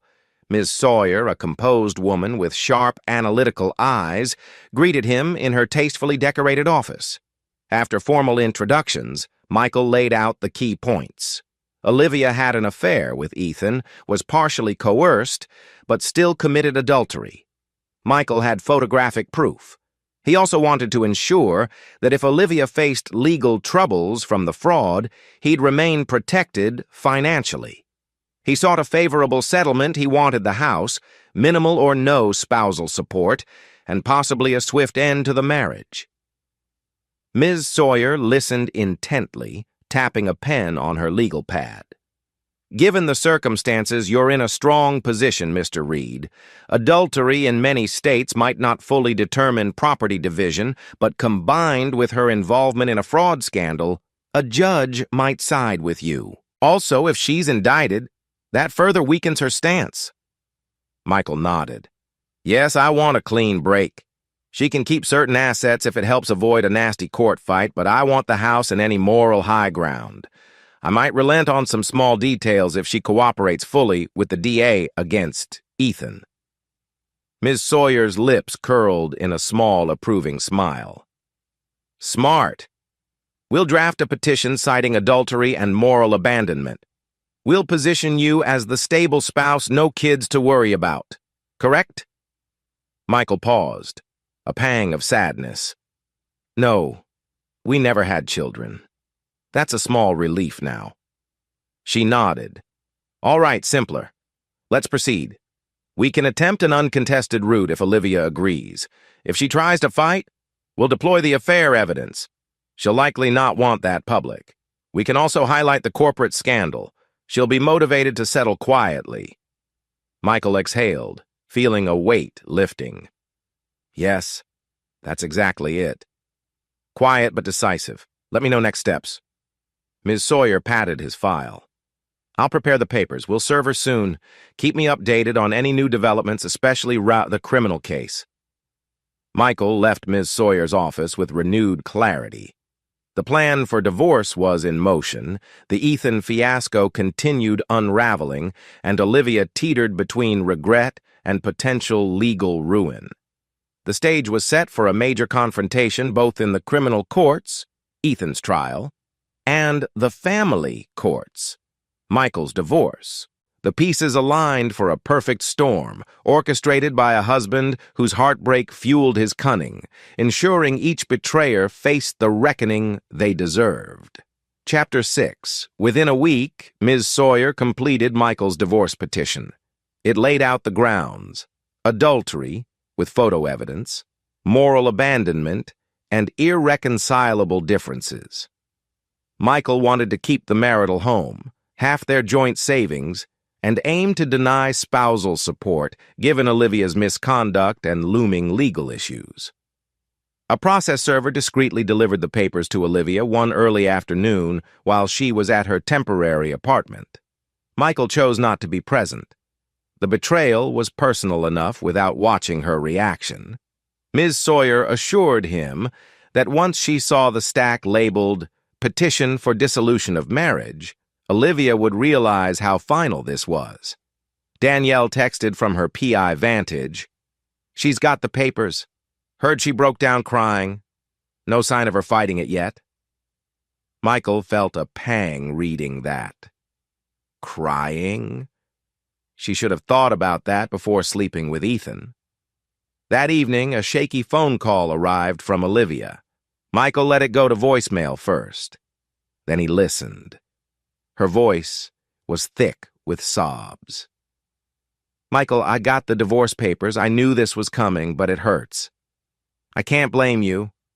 I don't know if you want to talk or if you just want me out of your life. I'll sign if that's what you truly want. I'm so sorry." He replayed the message, heart heavy, then typed a short text. "We can discuss terms through Ms. Sawyer. Don't contact me directly unless about the criminal case. Good luck." Harsh? Perhaps. But he refused to indulge her tears. Meanwhile, the DA's office indicted Ethan on multiple counts: grand larceny, corporate fraud, blackmail, and extortion.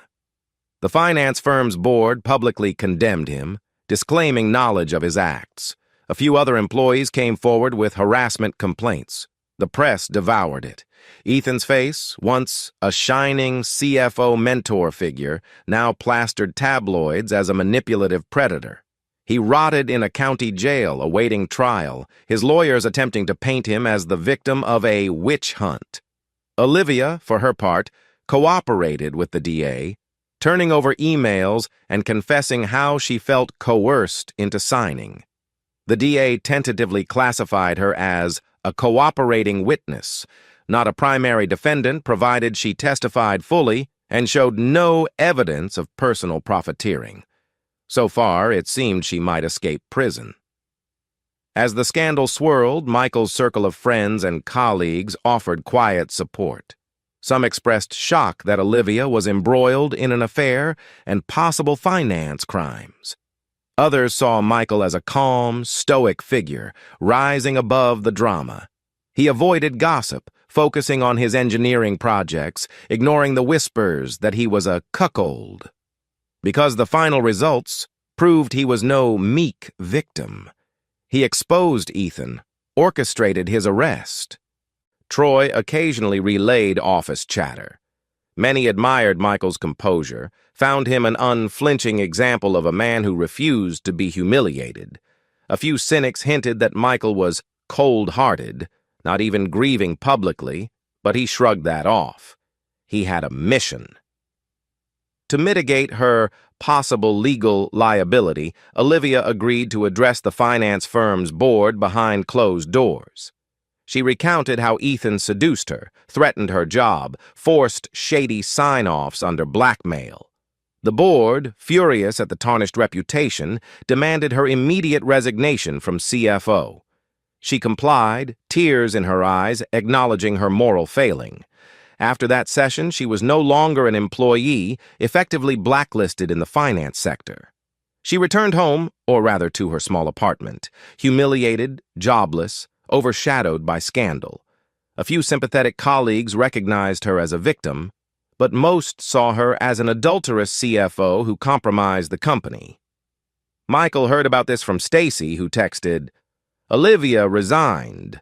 Board hammered her. She's unemployed now." He swallowed, acknowledging a strange mix of satisfaction and pity. She paid a steep price for that fling. A week later, Ms. Sawyer arranged a preliminary meeting with Olivia's newly hired divorce attorney. They convened in a neutral conference room. Michael arrived with Ms. Sawyer outwardly calm, while Olivia showed up alone, her lawyer, a junior associate, already waiting inside. The tension was thick. They sat at a rectangular table. Ms. Sawyer summarized Michael's demands. He keeps the house, fully in his name. Split the joint savings 70-30 in Michael's favor. Zero spousal support. Olivia's attorney frowned, retorting that Olivia spent years building her CFO career, contributed to the household financially. She deserved a fair share. Ms. Sawyer countered with the affair's evidence, citing moral abandonment. Plus, Olivia might be indicted if the DA found any sign she personally benefited from Ethan's fraud. The risk alone gave Michael leverage to demand no spousal support. Olivia sat quietly, gaze lowered, occasionally glancing at Michael with tearful eyes. Near the end, she whispered, "I accept these terms, with a minor request. A small portion of the savings, just enough to relocate once everything is settled." Ms. Sawyer consulted Michael with a glance. He gave a curt nod. He was no monster. A small portion he could concede. Thus, they hammered out a rough draft. Michael retained the house, major assets half or more of the savings. Olivia got a modest sum to start over. She'd disclaim future spousal support or alimony. They'd finalize once the DA's case progressed. The meeting ended quietly. Olivia paused at the door, voice trembling. "Michael, thank you for not dragging me through more mud." "I'm so sorry." He said nothing, turning away. That weekend, Michael's parents visited from out of town. They'd heard rumors of the scandal, uncertain how deep it went. Over dinner in Michael's house, Olivia absent, obviously, his mother asked gently, "Son, are you sure about divorcing? We know Olivia strayed, but if she was threatened..." Michael set his fork down, a flicker of old pain crossing his face. "She still cheated, Mom. She could have come to me, but instead she let him manipulate her. Now I can't trust her. I prefer a clean break." His father nodded, brow furrowed. "We support you. Just ensure you process the heartbreak. Don't bury it so deep you never recover." Michael forced a small smile. "I appreciate the concern. I'm fine. My eyes are open, my mind is clear. This is how it has to be." Inwardly, he felt the swirl of sadness once he and Olivia shared family dinners, dreaming of children. Now that dream was dust, but he refused to dwell. The plan was set. Soon after, Ethan had his arraignment in criminal court, a media circus. Michael didn't attend, but watched the coverage on local news. Cameras flashing as Ethan was led from a police van, lawyers scrambling. The anchor reported that multiple women came forward describing workplace harassment, claiming Ethan exploited them for promotions or forced them to sign documents. The anchor named Olivia Reed as a key witness and possibly a victim. Michael's phone buzzed with acquaintances asking if he'd testify. He politely demurred, letting the DA handle it. He had no direct involvement beyond orchestrating the sting. The press speculated how Ethan's trial might expand, whether the finance firm's execs would face scrutiny. A swirl of scandal overshadowed any possibility Ethan might wriggle free. Troy texted, "Congrats, that scumbag is done." Michael typed back, One step closer to final closure. Michael met with Danielle in her small PI office. She greeted him with a sad smile. "Congrats on cornering Ethan!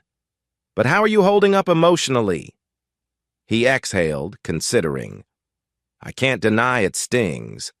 The woman I loved was with that predator. Even if she was coerced, she let it happen. I feel hollow."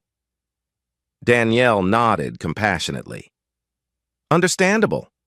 Betrayal is betrayal, even if partial blackmail is involved. Are you sure you want no chance of reconciliation?" Michael's face hardened. "I've decided. The divorce is the best. She can rebuild her life if the DA spares her. I want to move on someone who chooses me out of genuine love, not fear or convenience." Danielle patted his arm. "Then you're wise.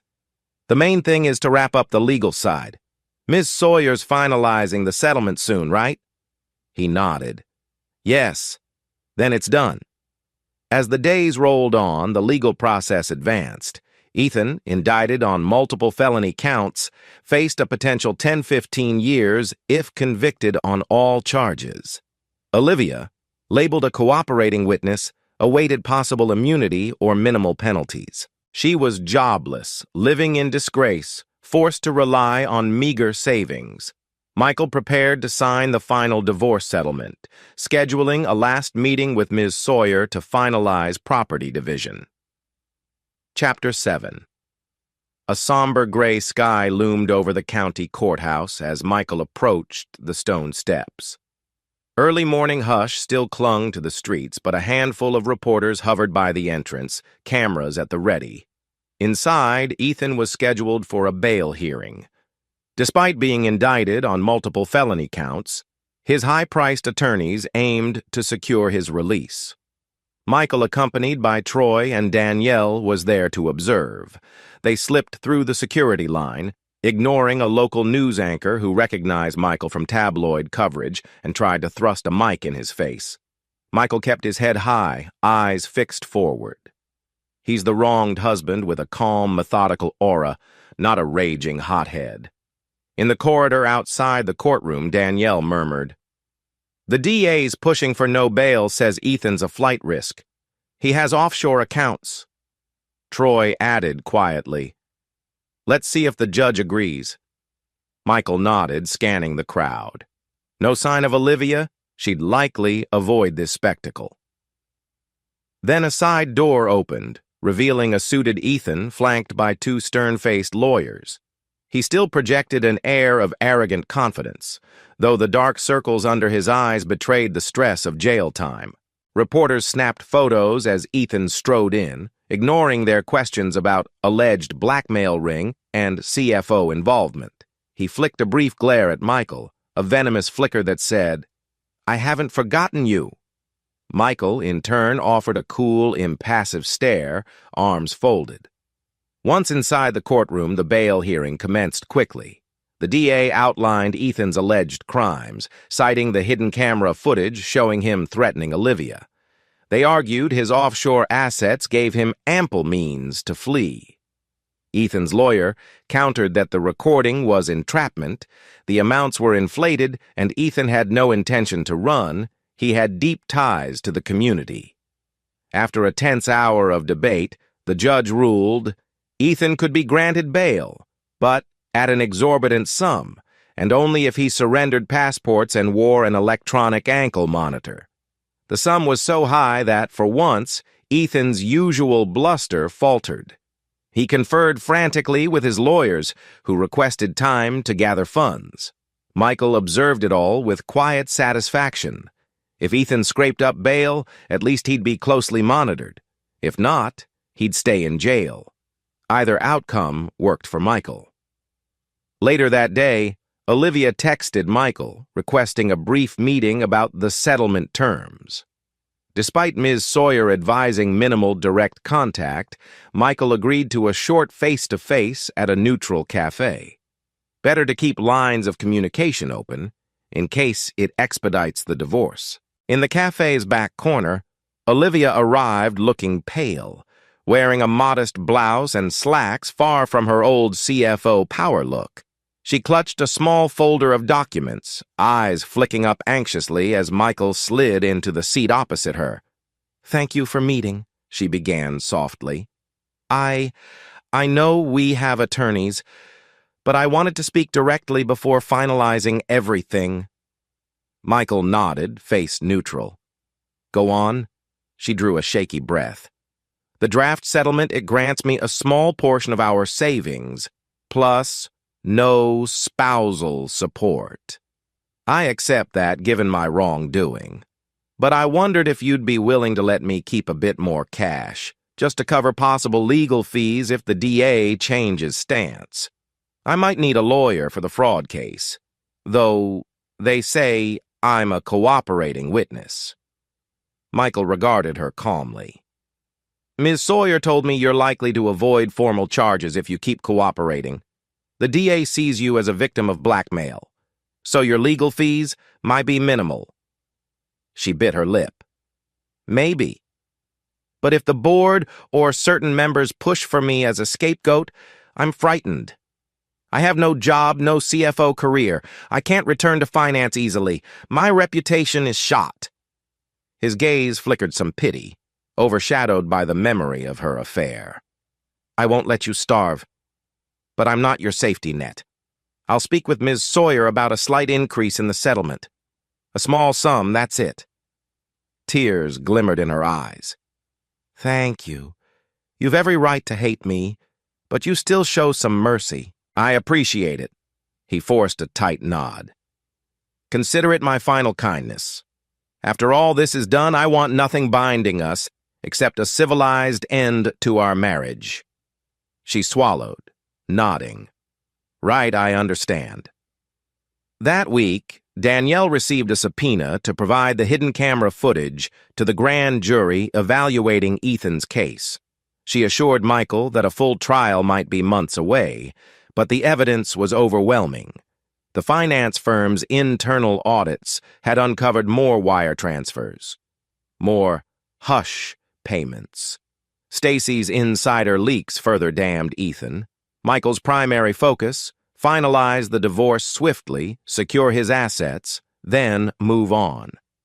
He found small relief in the knowledge that the tabloids had mostly moved on from calling him a cuckolded husband, instead praising him as the engineer who helped expose corporate corruption. A few blog sites even hailed him as an example of someone who turned heartbreak into justice. Troy teased him good-naturedly. "Dude, you're an unsung vigilante. Next step, you catch criminals by night, code by day." Michael snorted wryly, replying that he'd prefer a normal life once the divorce concluded. It came out that Ethan's wealthy uncle posted the massive bail. Freed on ankle monitor, Ethan returned to his penthouse under strict conditions. Within days of his release, Michael received a text from a new unknown number.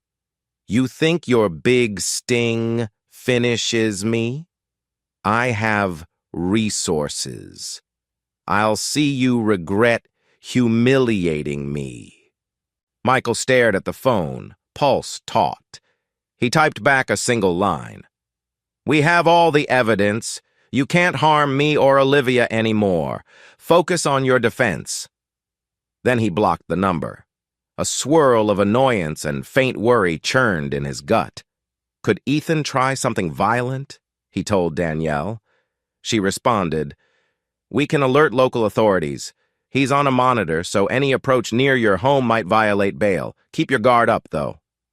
Michael decided to remain vigilant. He quietly hired a small private security firm, just a precaution. If Ethan tried a last-ditch intimidation, Michael would be ready. One late evening, returning from a client meeting, Michael found Olivia outside his house, shoulders hunched in the drizzle. She looked disheveled, hair damp, eyes hollow. He parked, stepping out warily. She turned, tears streaking her cheeks. I know you said no direct contact except about the settlement, but can I come in? I'm feeling unsafe." There was a dark car following me earlier. I suspect Ethan's men. He's out on bail, bitter. Please, Michael. His anger warred with empathy. If Ethan truly had men tailing her, she might be in danger. Reluctantly, he nodded. Fine. You can come inside. But you're not staying the night beyond sorting this issue. Understood? She nodded fervently, voice trembling with gratitude. Thank you. Just let me calm down. Once inside, she stood in the living room, arms wrapped around herself. The house that was once theirs felt foreign. She cast a haunted look around. God, how did we come to this? Michael crossed his arms. You let a snake like Ethan into our marriage. That's how. She gave a choked sob. I was naive, lured by his power, then blackmailed. I'm paying for it every day. He inhaled, calming. All right. What's this about a dark car? She explained how on her drive over, a black SUV tailed her aggressively for blocks. She suspected it was a scare tactic from Ethan's allies, a warning not to give further testimony. She fled to Michael's house as the only safe place she could think of. He motioned her to sit. I have private security on retainer. Let me text them to circle the block. If Ethan or his goons are lurking, they'll handle it. Meanwhile, you can dry off. She looked at him with watery eyes. I'm sorry to barge in. It was reflex. You were the one person I trusted to protect me.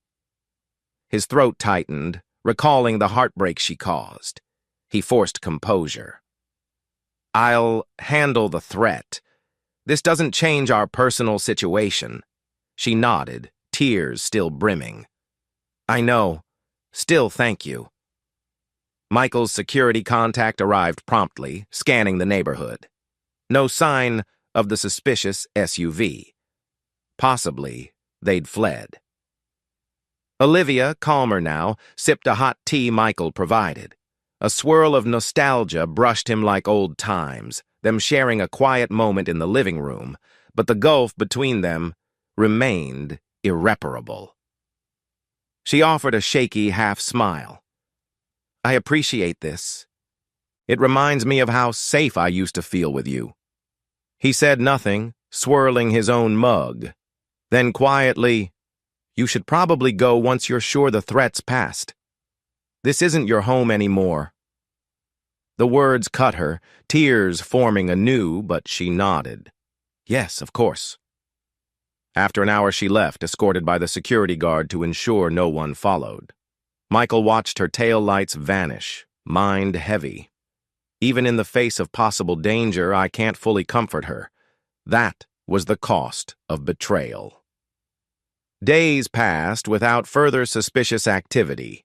Ms. Sawyer informed Michael that Olivia's lawyer agreed to the settlement terms, plus a slight increase in the lump sum payout. Olivia would sign off as soon as the final draft was ready.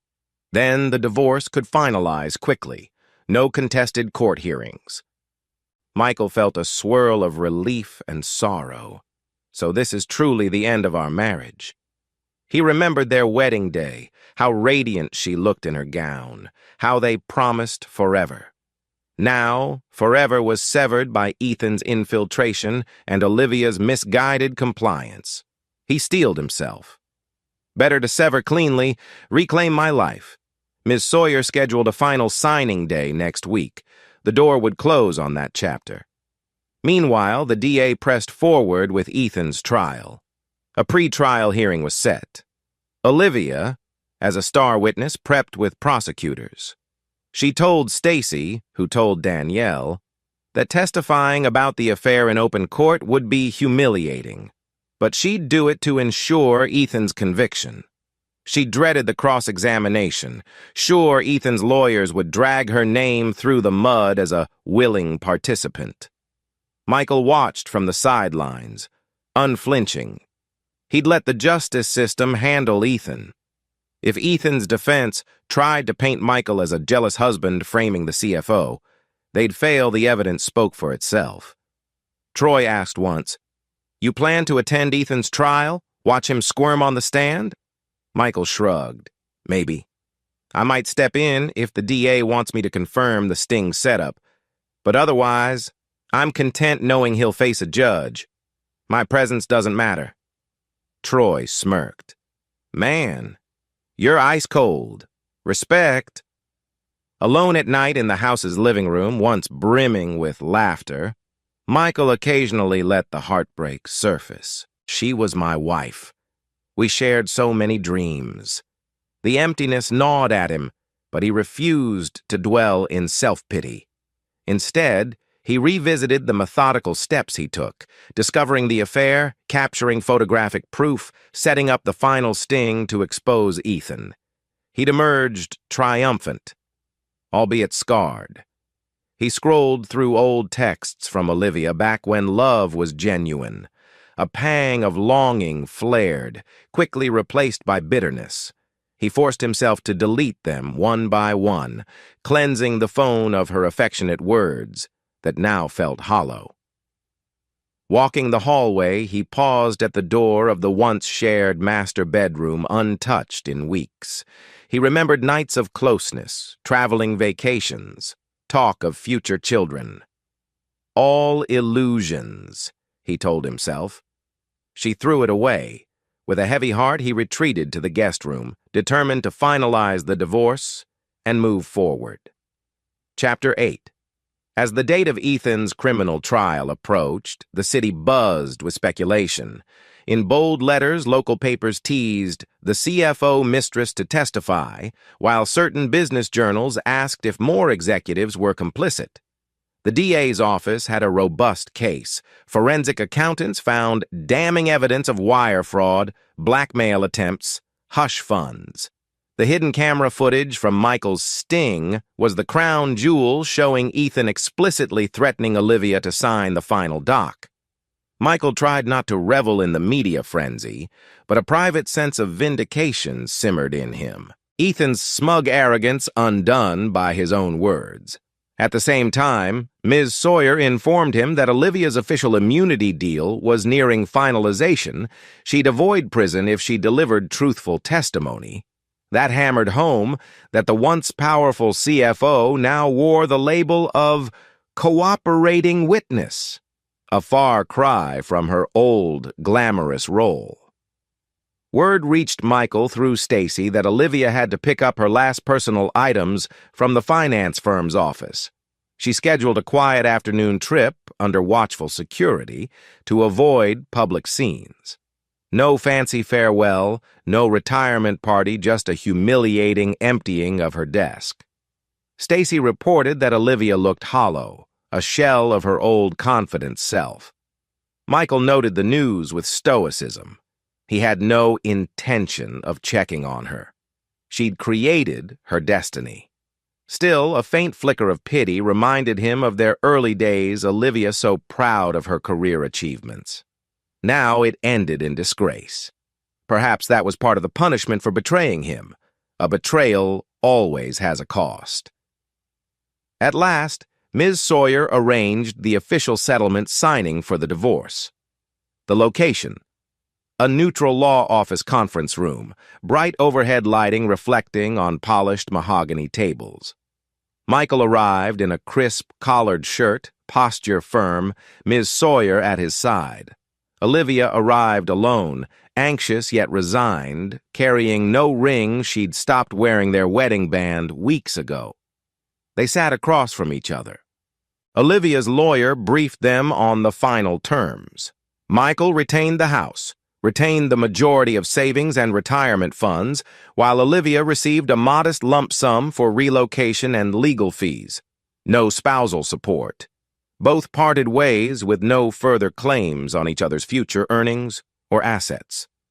Olivia picked up a pen, tears shimmering in her eyes, signing each page with trembling hands. Michael followed suit, calm but steeled. Ms. Sawyer notarized. After a series of short acknowledgments, it was done. Olivia's voice quivered as she whispered, "So that's it, we're done?" Michael gave a curt nod, ignoring the ache in his chest. "Yes, we are." She pressed her lips together, tears slipping. Then she left, with her attorney, head bowed. Ms. Sawyer quietly patted Michael's shoulder, murmuring, "You did well. Let's finalize with the court clerk, then your marriage is officially dissolved." Michael exhaled, feeling both relief and sadness. This is what must be. That evening, Troy insisted on taking Michael out for a quiet drink to celebrate your liberation, as he called it. In a subdued bar corner, they clinked glasses. Troy beamed. "Congratulations, you're free of a cheating spouse. House is yours, and Ethan's about to face trial." Couldn't script it better. Michael managed a half smile. "I guess so. I'm not exactly partying, but yeah, I'm relieved. No more illusions tying me to her." Troy studied him. "So, what's next? You staying in the house alone, or you considering a new place for a fresh start?" Michael shrugged. "I might remain there. It's comfortable. I earned it. Maybe eventually I'll sell if it holds too many memories, but for now, it's my property, my territory." Troy nodded, sipping his beer. "You deserve peace, man. And maybe eventually you'll find someone else who respects you. You sure as hell proved you aren't one to cross." Michael's eyes flickered with a cold amusement. "Indeed. Anyone tries to betray me again, they can look at Ethan's downfall as a cautionary tale." As the trial date neared, Ethan's pricey legal team bombarded the court with motions, challenging the hidden camera recording, accusing Michael of illegally entrapping him, and painting Olivia as an equal conspirator. The judge was unimpressed the PI license from Danielle, plus the firm's own corporate security cooperation, validated the sting's legality. The DA was confident the footage would be admitted. Still, hints of Ethan's defense strategy emerged. They'd try to paint Olivia as a power-hungry CFO who willingly joined the fraud, implying Michael abetted her for profit, then turned on Ethan for personal revenge. Danielle assured Michael the evidence disproved it. Nonetheless, it was an attempt at a classic smear tactic. Michael told Ms. Sawyer, "I expected him to sling mud. Let him try. The truth is on record." She agreed. "Just brace for possible personal attacks. They might mention your marriage troubles, alleging you spied on them out of jealousy. But the finances overshadow the affair drama in the criminal case." Michael steeled himself. "Let them fling accusations. I've built my fortress of proof." Olivia was subpoenaed as a star witness, forced to testify about Ethan's blackmail and the entire timeline of their illicit relationship. Word reached Michael, via Danielle and Stacy, that she dreaded the public humiliation admitting in court how she slept with the boss, compromised ethics, signed off on fraud. She wept to friends that Michael had every right to hate her, and now the whole city would see her shame. Michael, upon hearing this, felt a swirl of pity.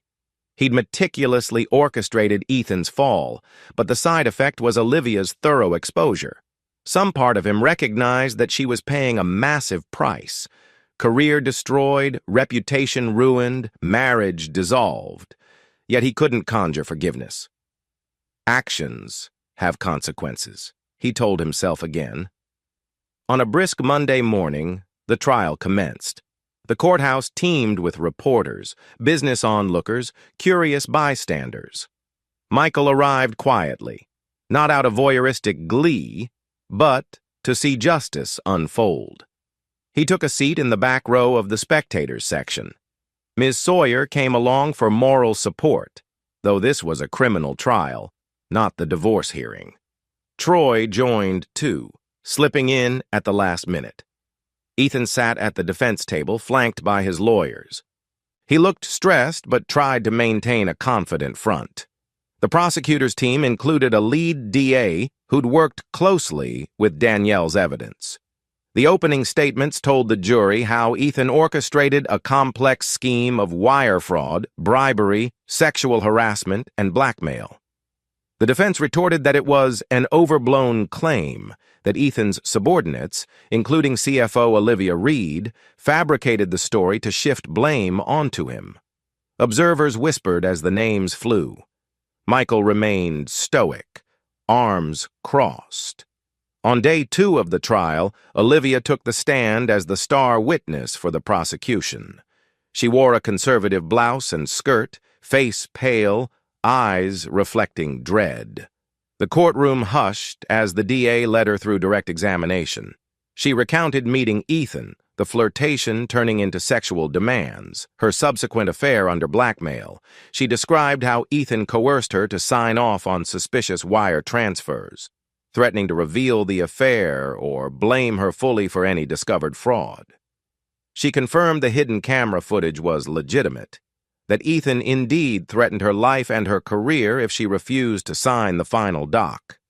Tears slipped from her eyes as she confessed to cheating on her husband, the biggest regret of my life, but insisted she was desperate and cornered.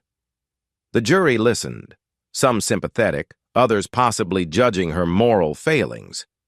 Then came the defense's cross-examination. Ethan's lawyer hammered her with harsh questions. Weren't you a fully consenting adult in this affair? Didn't you enjoy the perks of being CFO? Didn't you sign every transaction willingly? Olivia quivered, voice trembling. I was threatened, manipulated. I feared losing everything. Yes, I caved, but it was under duress. So you claim, but you never reported it.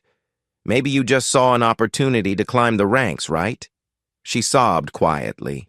That's not true. I was terrified. He had personal leverage.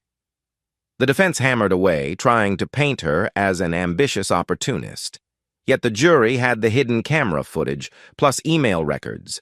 The evidence overshadowed attempts to slander her. Michael, observing from the back, felt conflicting pangs. Pity at her humiliation, rage at her betrayal, satisfaction that Ethan's manipulations were laid bare.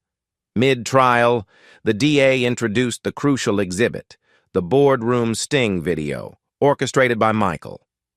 The jury watched Ethan on screen, forcibly demanding Olivia sign the doc or face ruin. The audio captured every threat, every vile innuendo. Gasps rippled among the spectators. Some glared at Ethan in disgust. Others peered at Olivia with a mix of sympathy and condemnation. Ethan's face reddened at the footage, trying not to show panic.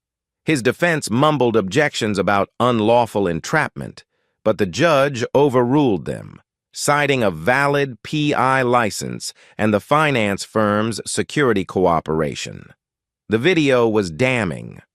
Michael felt a wave of grim pride. This is the pinnacle of my careful revenge. He noticed some people glancing back at him, whispering he was the husband who uncovered everything. He ignored their stares, eyes locked on the screen as Ethan's ugly truth played out for all to see. As the trial neared its conclusion, the prosecution rested their case with a mountain of evidence.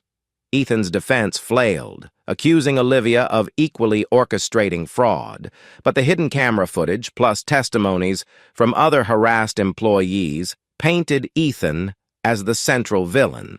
The jury saw a pattern of intimidation, sexual exploitation, and financial crimes. Chapter 9. A solemn hush settled over the packed courtroom. Daylight streamed through tall windows, illuminating the judge's bench where a stern-faced Judge Alcott presided. Michael sat in his usual seat at the back, arms folded, posture calm but alert. Beside him, Troy and Danielle quietly observed.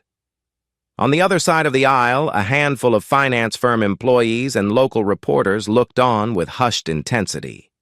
At the defense table, Ethan conferred with his lawyers in hushed tones, tension etched in every line of his face. It was the trial's final day. Both prosecution and defense had presented their closing arguments. The jury had deliberated for a little over a day. Word came they'd reached a verdict. Now the bailiff led the 12 jurors back into the courtroom. Their expressions varied, some resolute, some slightly uneasy. Ethan sat rigid, trying to exude confidence. Michael watched, heart steady. Time to see Ethan's downfall sealed. The judge called for silence. The jury foreperson, a middle-aged woman, stood. The clerk asked the standard question, "Have you reached a verdict?" She responded, "Yes, Your Honor." Judge Alcott nodded.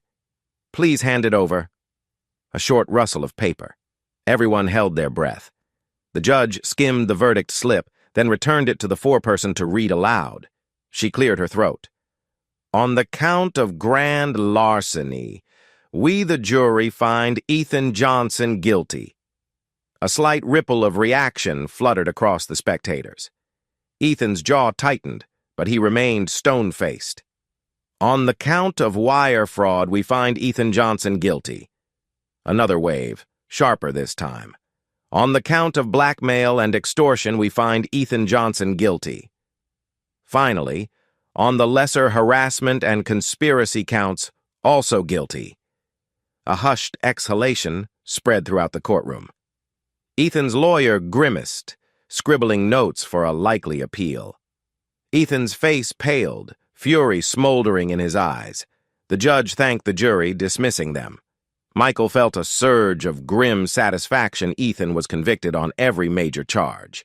As the judge thanked counsel and scheduled a sentencing hearing for a future date, Ethan snapped, slamming his palms on the defense table. "This is a setup! These employees colluded! That damn engineer husband, he entrapped me!" His voice cracked, frustration boiling over. The bailiffs moved closer, ready to restrain him. The judge's gavel pounded. "Order! Sit down, Mr. Johnson, or I'll hold you in contempt!" The tension spiked as Ethan glared at Michael across the aisle, face contorted with hatred. Michael remained outwardly calm, though adrenaline pulsed. He held Ethan's gaze, silently broadcasting, "You lost."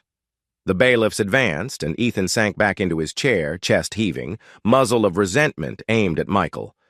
The judge hammered the gavel again, declaring the proceedings concluded, sentencing scheduled in 3 weeks.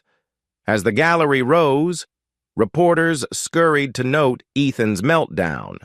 The bailiffs escorted him out in cuffs. He'd remain in custody pending sentencing. He twisted to scowl at Michael one last time, muttering something inaudible but clearly venomous. Troy patted Michael's shoulder. "He's done, man. You did it." Michael nodded. "Yes, let him stew in jail. Justice served." Olivia had attended part of the trial to finalize her testimony, but wasn't present for the final reading. She feared the public spectacle. She arrived moments after the verdict was read, slipping into the corridor outside the courtroom. Michael spotted her leaning against a wall, face drawn, eyes red. He approached with measured steps. She looked up, noticing him. "So it's done? He's convicted?" she asked in a small voice. Michael nodded. "Guilty on all counts. He was fuming, tried to blame me." She swallowed hard. I'm relieved. Maybe now the firm can recover. The other employees are safe from him." Michael's gaze hardened. "And you? Freed from him, too?" She gave a trembling nod. "Yes, though the shame remains. Everyone knows my involvement. But at least the worst is behind us." She paused, searching his face. "Michael, does this change anything about how you see me?" A swirl of conflicting emotions flickered in him. "She's a victim, but also a betrayer." He forced a calm answer. "You did right by testifying, but the marriage is done. We already signed the final settlement. Let's keep it that way." She nodded, tears brimming. "I understand. I just wanted you to know I truly regret everything." He gave a short nod, stepping back, no further words. She watched him go with silent sorrow. Stepping into the lobby, Michael was immediately spotted by a reporter who recognized him. Microphone thrust forward. "Mr. Reed, can we get a statement on Ethan Johnson's guilty verdict? Some say you orchestrated his downfall. Any comment?" Michael kept his face impassive. Justice was served. No further comment. He brushed past them, ignoring further questions. He had no desire to become a headline. Troy discreetly escorted him out, muttering, "Nice, short. Let them spin it. You've already made your move." Michael nodded, indifferent to the press's hunger for drama. He'd done what he set out to do: expose Ethan, ensure Olivia faced her complicity, and protect himself from her betrayal's fallout. A day later, Michael sat in Miss Sawyer's office, summarizing the verdict outcome. Ms. Sawyer congratulated him. "Now that Ethan's convicted, your ex-wife's role in the scandal is effectively considered as a cooperating witness. The divorce is finalized. Financially, you're safe from any claim. I'd say you've come out of this in the best possible position." Michael exhaled, tension uncoiling. "Yes, that was my objective. I only regret the heartbreak, but there's no going back." She nodded sympathetically. "Will you attend Ethan's sentencing hearing?" He shrugged. "Probably. Just to see it through. After that, I'm done with both him and Olivia. That chapter of my life is closed." Ms. Sawyer sipped her coffee. "Makes sense. If you need anything else, like if Olivia tries to challenge the settlement, let me know." Michael's mouth twitched in a small, grim grin. "I doubt she will. She knows I have all the advantage." Meanwhile, Olivia wallowed in the aftermath of losing her CFO role, her marriage, and public dignity. She retreated to a modest apartment across town, seldom venturing out. The corporate finance world blacklisted her for her association with Ethan's crimes, though she avoided criminal charges. Some old acquaintances pitied her. Others ridiculed her for letting a boss manipulate her into bed and fraud. She tried applying for lower-level finance jobs, but the scandal overshadowed her. Stacy reached out once or twice with moral support, acknowledging that while Olivia had erred, she was also a victim of Ethan's manipulation. Olivia appreciated the kindness, but felt adrift, haunted by how she'd thrown away a loyal husband and a bright career. All for a twisted fling, she told herself nightly, tears soaking her pillow. She considered writing Michael a letter, expressing her remorse more deeply, but each time she tore up the draft. He made it clear: the marriage is done. That weekend, Troy visited Michael's house, bringing pizza and beer. They relaxed in the living room that once was Michael and Olivia's shared space, now feeling oddly empty.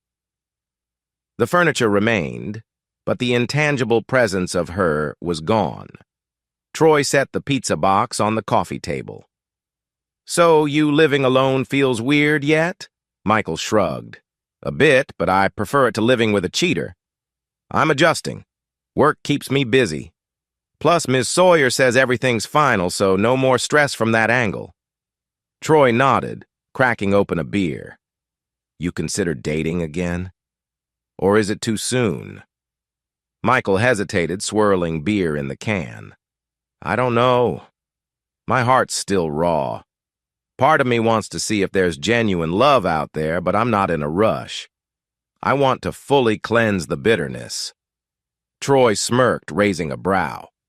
"You do deserve some happiness, you know. Life's not all revenge." Michael let out a soft chuckle. "True. Maybe once Ethan's sentencing is done, I'll feel fully free. Then I can think about the future. For now, I'm content with my own company." Troy clinked cans with him. "As long as you're not wallowing, you might be stoic, but heartbreak is heartbreak." Michael exhaled, glancing at the ring, Olivia's ring he once found, tucked away in a drawer. He'd put it aside, uncertain whether to toss it or keep it as a grim souvenir. "I'll manage. Thanks for the concern." A week before sentencing, a rumor surfaced that Ethan might attempt a Hail Mary gambit, claiming new evidence or naming additional conspirators to reduce his sentence. Some speculated he might accuse the finance firm's board or exonerate himself by framing Olivia more extensively. The DA, however, had ample proof to counter any lies. Danielle informed Michael that Ethan was scribbling furious letters from jail, offering deals to name bigger fish. But the board insisted there were no bigger fish. Ethan was the main orchestrator. Michael half expected more direct threats, but none arrived. Possibly Ethan realized direct harassment would only worsen his sentencing, or maybe he was mustering a last stunt for the hearing. Either way, Michael maintained his watchful stance. At last, the sentencing day arrived. The same courthouse corridor bustled with reporters again, though fewer this time.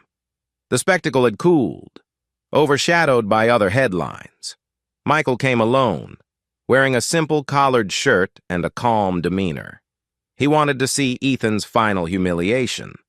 In the courtroom, Ethan was led in wearing his prison jumpsuit, wrists shackled.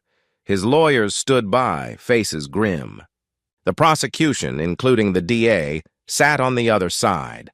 Olivia was not obligated to attend. Her role concluded after the trial. Michael took a seat near the back, arms folded, quiet but resolute. The judge entered. After formalities, Ethan rose for sentencing. The judge delivered a scathing rebuke, labeling Ethan a manipulator who preyed on subordinates, forged financial docs, intimidated employees like Olivia. She cited the hidden camera evidence, victims' testimonies, the jury's unanimous guilty verdict. The defense's pleas for leniency barely registered. Finally, the judge declared, "Ethan Johnson, for your crimes of fraud, blackmail, and related felonies, this court sentences you to 18 years in state prison, with the possibility of parole after 12, depending on good behavior. Restitution to the finance firm and select individuals will be arranged." A hush. Then a quiet murmur rippled as Ethan's face drained of color.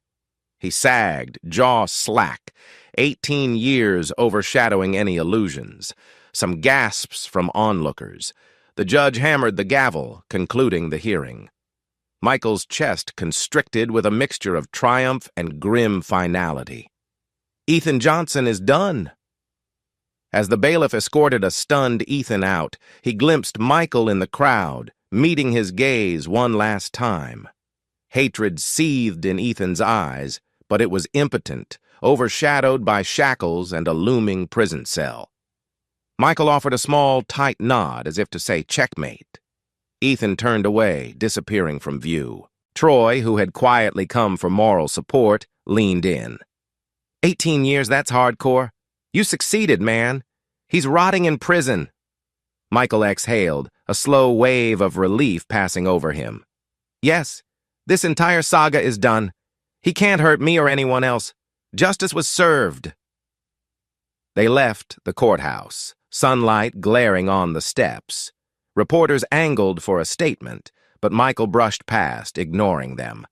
Inside, he felt a swirl of conflicting emotions. He'd orchestrated a cunning revenge, saved the finance firm from deeper predation, and saw the man who ruined his marriage condemned to a lengthy prison term. Yet heartbreak for the lost marriage lingered, and pity for Olivia's shattered world. But overall, he felt a quiet sense of closure. I have my life back, on my terms. Chapter 10. In the days following Ethan's sentencing, the city's media interest waned. The once sensational trial receded from front pages, overshadowed by new scandals and stories. Michael finally felt a sense of normalcy returning to his life. No more frantic calls from reporters or curious co-workers. No more looming threat of Ethan's retaliation. He was locked away for a long time. At home, the emptiness continued to weigh on Michael. The master bedroom remained untouched. He'd closed that door months ago, preferring the guest room, though ironically, the house was now fully his. He considered rearranging furniture, maybe painting walls to remove the old memories.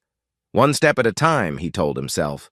I earned this place, but I need to cleanse it of past regrets. Work at the tech firm picked up speed, offering him a distraction. Michael poured his energy into new engineering solutions, mentoring younger devs, forging a name as a calm, effective leader. Freed from personal turmoil, his productivity soared, prompting colleagues to remark how unflappable he was. If only they knew the war I fought, he mused. One evening after work, Troy cornered Michael in the parking lot. Dude, you've been burying yourself in coding and project design. Time to live a little. Let's grab dinner, maybe see if you can meet new people. Michael gave a wry grin. Meet new people? As in dating? That's the last thing on my mind. Troy shrugged. I'm not pushing you into an app or something. Just saying, don't isolate forever. You won the war, you're free. Life can move on. Michael exhaled, considering. You're right. I guess I was so focused on punishing Ethan and finalizing the divorce that I never pictured what comes next. Troy clapped his shoulder. Exactly. Let's at least go out for a group dinner with some colleagues. See where it goes. After a moment's hesitation, Michael nodded. Fine. Let's do it. But no forced blind dates, okay? Troy laughed. No promises. Surprisingly, Michael ran into an unexpected scenario one weekend at a local grocery store. While scanning produce, he looked up to find Olivia's mother, Karen, approaching him hesitantly. They hadn't spoken since well before the affair scandal. Karen's face reflected a swirl of regret and concern. Michael, she greeted softly. I heard about everything. The trial, the divorce. I'm sorry. He offered a polite nod, uneasy. Hello, Karen. It's been a while. She fiddled with her purse straps. Yes. I'm not sure what to say, except I know Olivia regrets deeply what happened. She was afraid to reach out again. She told me she can't blame you for divorcing her, but I wanted you to know that if you ever need to talk, or if you want closure, my husband and I still consider you family in some sense. Michael felt a pang. He recalled times he and Olivia visited her parents for holidays, how they welcomed him warmly. Now, that bond was severed. Thanks, Karen. I appreciate your kindness. But the situation is what it is. Olivia and I are done. She nodded, tears glimmering. I understand. I just hope you find peace. And if it matters, I don't condone her affair. She was foolish. But I also know Ethan manipulated her. Anyway, I won't keep you. Take care, Michael. He watched her walk away, feeling an odd swirl of sorrow and acceptance. Another piece of the life he'd lost, drifting into memory. Better this way. A day later, Michael discovered a letter slipped through his mail slot, no return address. Inside, written in Olivia's familiar handwriting, Michael, I know our divorce is final, but I can't move forward without at least putting my remorse on paper. I betrayed you, not just physically, but morally. I let ambition and fear overshadow the love we once had. Even if Ethan manipulated me, I still made awful choices. Thank you for not dragging me through a brutal legal battle. Thank you for ensuring I'm not in prison. I deserve the shame I carry. But you offered me a chance to rebuild somehow. I don't expect forgiveness, just letting you know I'll always regret my actions.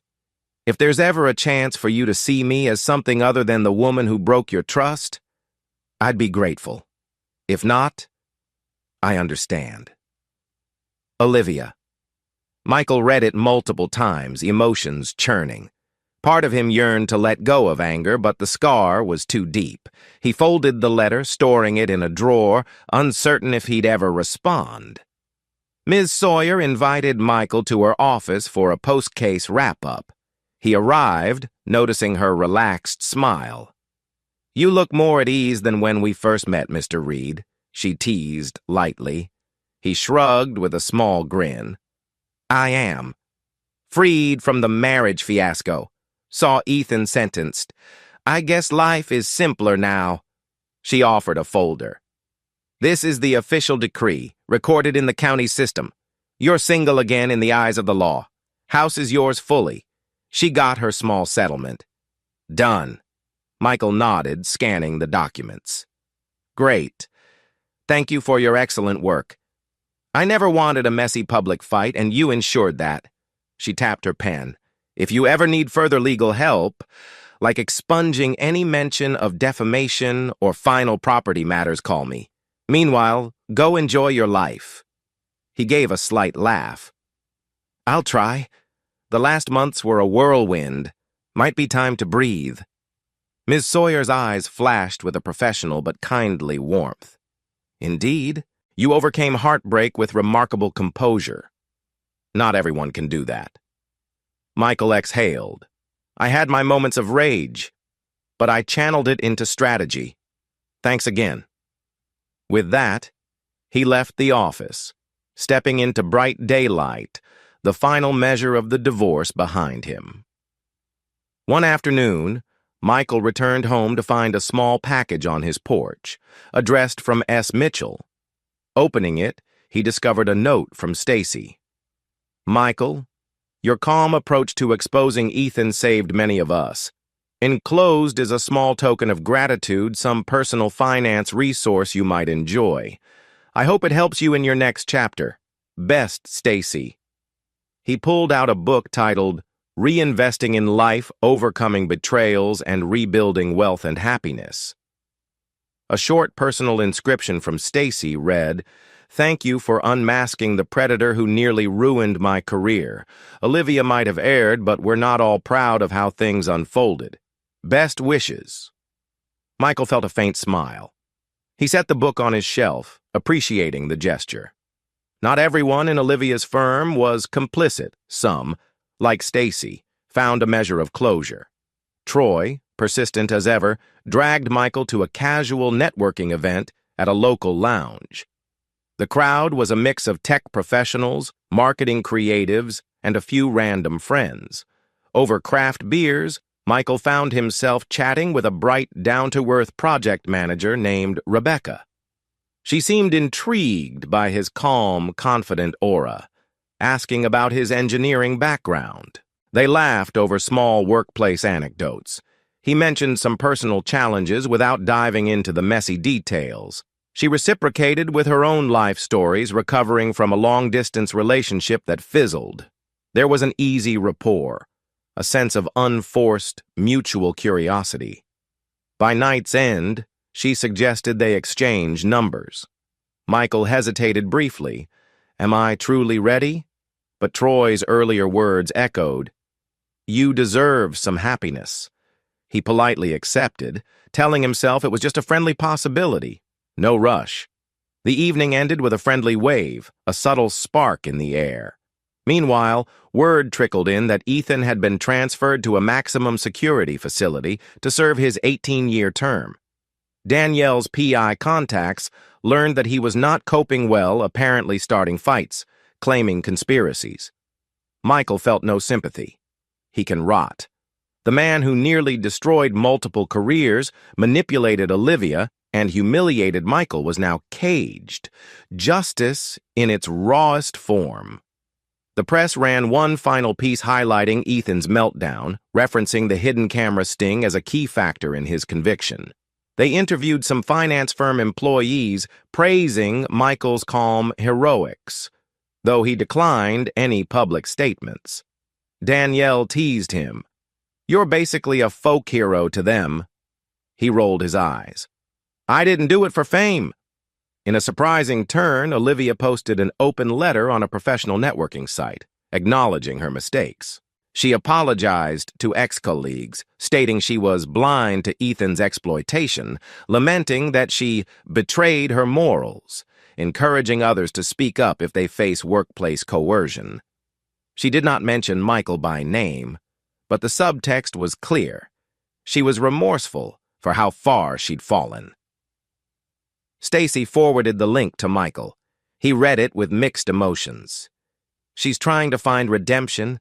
Maybe it's sincere, but it changed nothing about his decision to remain divorced. If anything, it reaffirmed that she was dealing with the consequences. He gazes at the sunset from his porch, phone in hand, pondering whether to message Rebecca. A swirl of contentment and lingering sorrow merges into quiet resolve.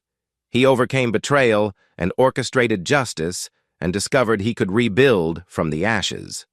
Chapter 11. Michael woke at first light, an unusual habit he'd developed since the drama with Ethan and Olivia first exploded.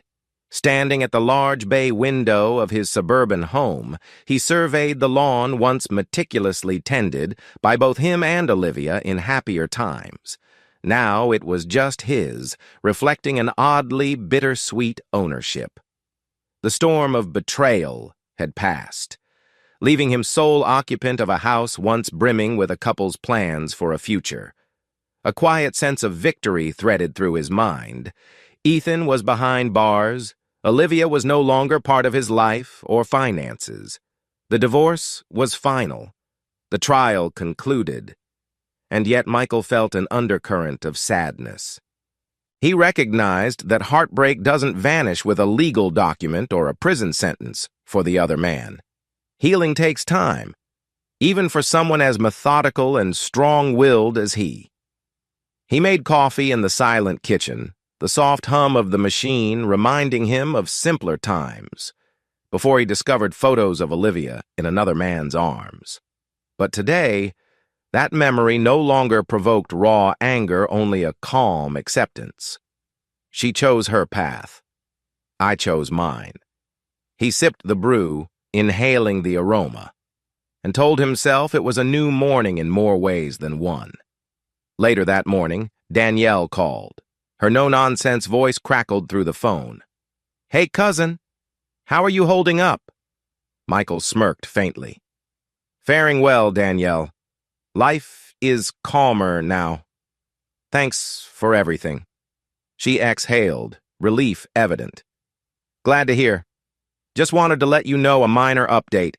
Ethan's attorneys filed a notice of appeal claiming the hidden camera was unconstitutional or something. But the DA says it's standard practice. They anticipate no real traction. He'll likely remain locked up." Michael allowed a satisfied nod. He can scream about entrapment all he wants. The evidence was overwhelming. Let him rot. Danielle hesitated. There's also a rumor that Olivia might face a civil suit from certain board members who feel she didn't do enough to stop Ethan. Not sure if it's serious, but keep it on your radar. A flicker of worry stirred. A civil suit? Could they name me too, out of revenge? Possibly not. You were never part of that firm. But keep an eye out. Stacy said the board is mostly satisfied that Ethan was the main culprit. Olivia's role was overshadowed by her victim claim. Michael sighed. I hope they let it rest. She's already been punished enough. The words left his mouth before he realized how compassionate they sounded. A trace of empathy lingered for the woman who once shared his bed. Danielle's tone softened. You see, you're not heartless. Anyway, I just wanted to update you. If anything else pops up, I'll call. They exchanged goodbyes, leaving Michael to reflect on how even in a complete victory, ripples of consequence continued to spread. At the tech firm's casual networking event a couple weeks ago, Michael had met Rebecca, a bright, kind project manager. He'd ended that evening by exchanging numbers, uncertain if he was truly ready for any new personal connection. But the following days kept bringing her to mind. Something about her genuine curiosity and easy laugh lingered in his thoughts. He debated texting for days. Am I being impulsive, or is it normal to step forward after a messy divorce? Ultimately, he decided to at least explore a friendly coffee meetup. So, on a quiet Tuesday evening, he typed, Hey, Rebecca, it's Michael from the lounge event. Up for a coffee sometime? He pressed send, heart thumping lightly. The next morning, she replied enthusiastically, Hi, Michael. Would love that. When's good for you? He felt a flicker of warmth. Maybe I can step forward. They arranged a small cafe near downtown, a place he often used for discreet meets with Troy or Danielle. But this time, it'd be for something new. That Saturday, Michael parked near the cafe, stepping inside, to find Rebecca already seated at a corner table. She wore casual jeans and a tasteful blouse, hair loosely tied back. Her face lit up as he approached. "Michael, great to see you." He offered a genuine smile. "Thanks for meeting me." He slid into the seat, ordering a cappuccino while she sipped an iced latte. The vibe was relaxed, the cafe's pastel walls and subdued jazz music providing a comfortable backdrop. They exchanged pleasantries about work. She ran a mid-sized project management team at a marketing firm. He spoke generally of his engineering role, carefully sidestepping the scandal that consumed his personal life, but something in her eyes suggested she might have heard rumors. Eventually, she gently broached the topic. "I heard you went through a tough divorce recently. If it's too personal, we can skip it." Michael paused, inhaling. No sense hiding everything. "Yes, it was. My ex, well, she got involved with someone unethical. It ended badly." Rebecca offered a sympathetic nod. "I'm sorry. I had a long-distance relationship end in heartbreak too, though not as intense as your situation. But heartbreak is heartbreak." He gave a faint smile. "Indeed. I prefer focusing on the future now. The past is done." She considered him with warmth. "That's healthy. So how about we both talk about the future? Maybe see if we share interests. I'm big on hiking, local art festivals." He relaxed, liking her direct approach. They chatted for a comfortable hour, discovering shared tastes in old noir films, a mutual interest in volunteer work. No immediate romantic sparks were forced, but a friendly synergy emerged. By the time they parted, each carried a subtle grin. She teased, "Maybe next time we can do a dinner?"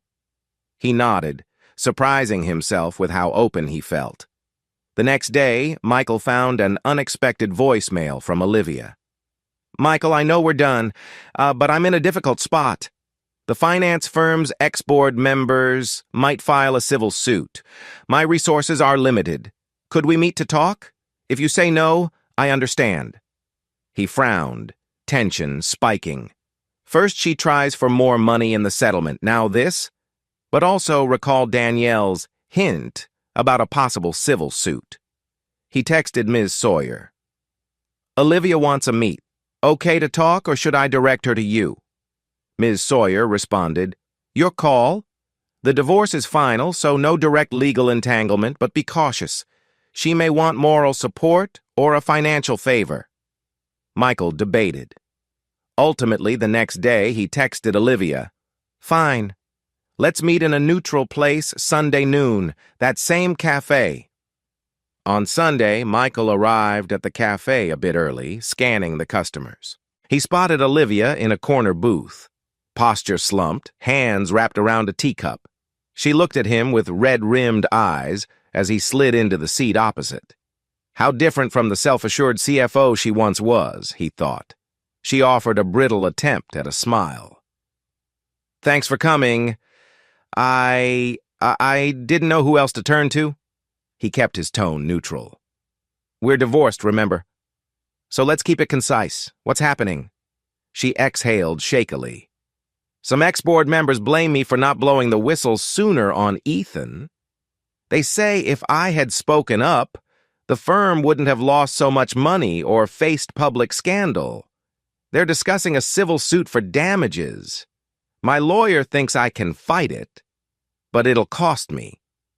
He studied her hollowed expression. "So, you want me to help you financially, or what?" She swallowed, tears in her eyes. I know I have no right to ask, but if they do sue me, the legal fees might exceed the settlement I got. I'm not asking for a full bailout. Just maybe a short-term loan until I can find a new job. If I ever do. Michael clenched his jaw. This woman cheated on me with her boss. We parted ways. Now she wants a loan. A surge of anger rose, but also pity. He forced a calm voice. You realize how that sounds. You betray me and now you want me to rescue you from your legal predicament? She flinched, tears spilling. I know it's shameless. I have no one else. My parents are tapped out. Old friends distanced themselves. If you say no, I understand. I'll accept it. He inhaled, tension swirling. Could he let her drown? She was a consenting adult who made horrible choices. On the other hand, part of him disliked seeing her destroyed further, especially since Ethan was the main criminal. He drummed his fingers on the table. How large a sum are we talking? She hesitated, giving a figure that made his stomach tighten enough to mount a decent legal defense. I'll pay you back, or sign a contract. I wouldn't let you lose anything. I'm just out of resources. His mind whirled. Should I show mercy or remain merciless? He weighed Ms. Sawyer's earlier warning. The divorce was done, so no forced financial ties. Yet maybe bridging a small loan, at interest, with a contract guaranteeing repayment once she's settled, might maintain his moral high ground. After a long silence, he said quietly, Let me think. I owe you no loyalty. But if it helps ensure no false blame is cast your way, maybe. But we do this on my terms, legally binding, with a set timeline for repayment. And if I sense any manipulation, it's off. She nodded, tears rolling, relief flickering. That's more than I deserve.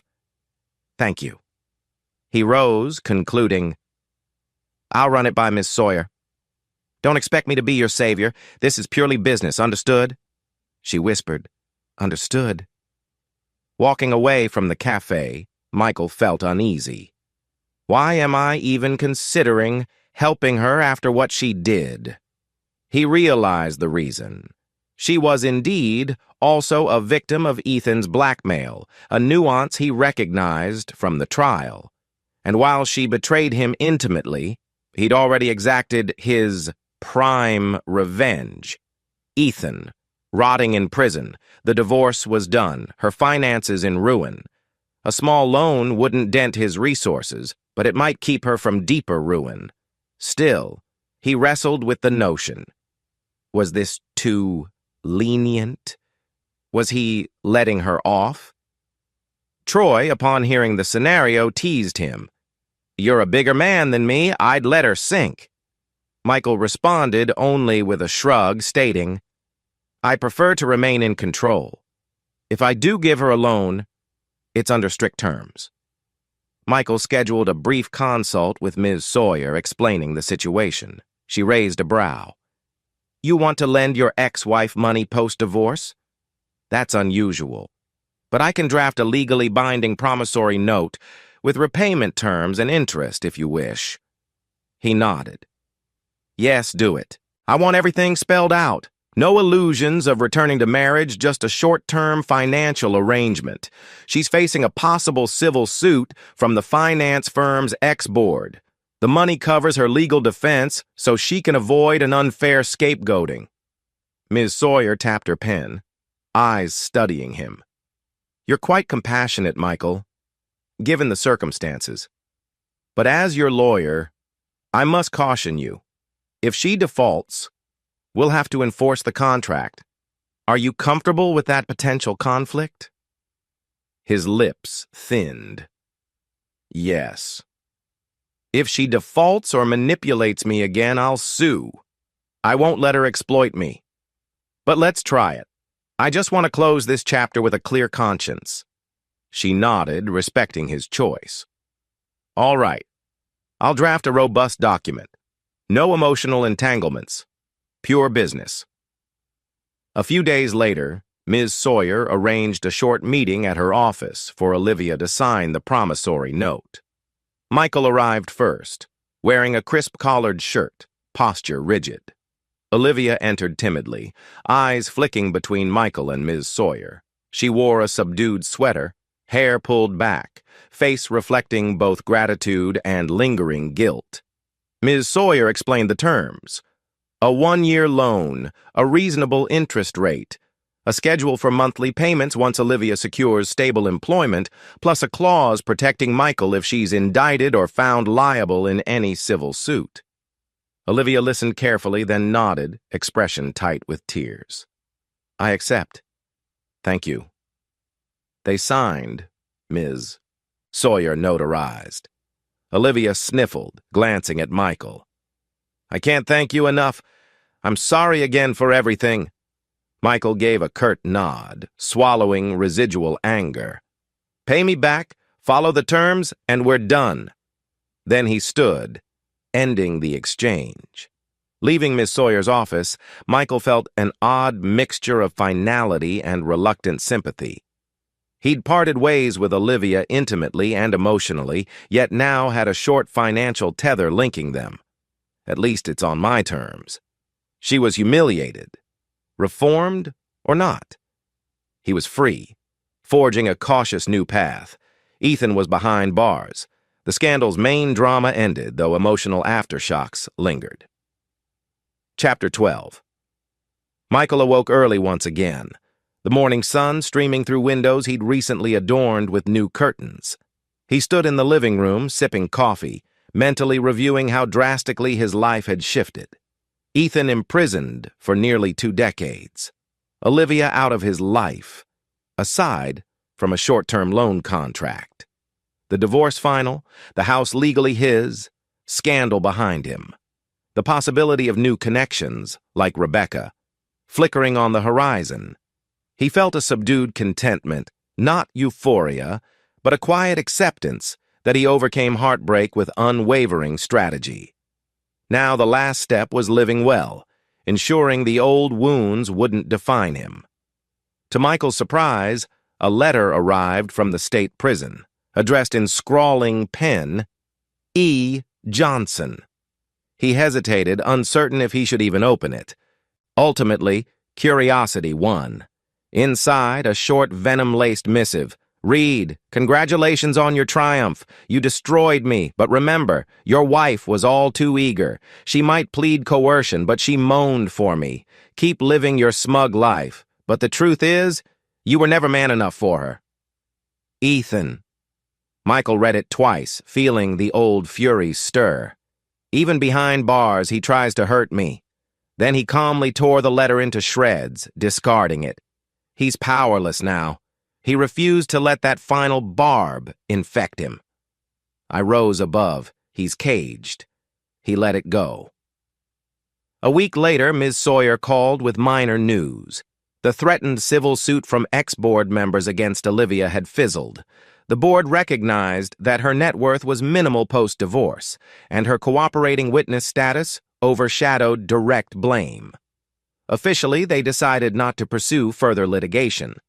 Ms. Sawyer relayed that Olivia was off the hook civilly. Michael absorbed the info with mild relief. At least she won't be financially destroyed, meaning she can eventually repay the loan. He felt no desire to see her homeless or in jail. The affair had cost her everything else. Meanwhile, Michael's casual interactions with Rebecca blossomed into a gentle friendship. They texted about random daily events, occasionally meeting for coffee or dinner with a small group from Troy's circle. She never pried about the full extent of his marital scandal, though she was aware he'd come out of something messy. Her warmth and humor offered a welcome contrast to the turmoil he'd endured. One sunny Saturday, she invited him for a weekend hike in a nearby state park.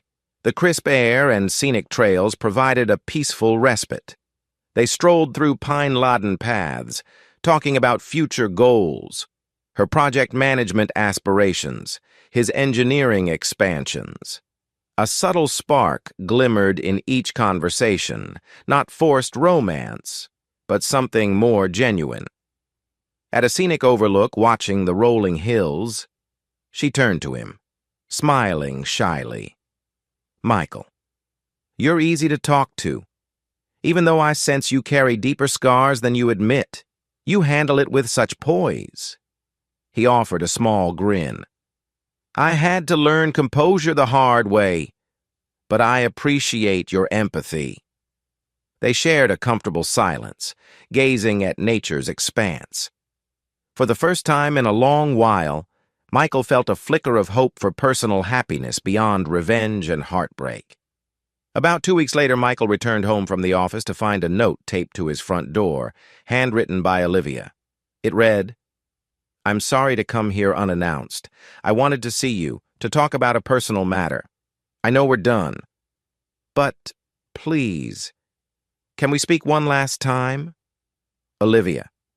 He sighed, stepping inside. Checking his phone, he saw a missed call from her.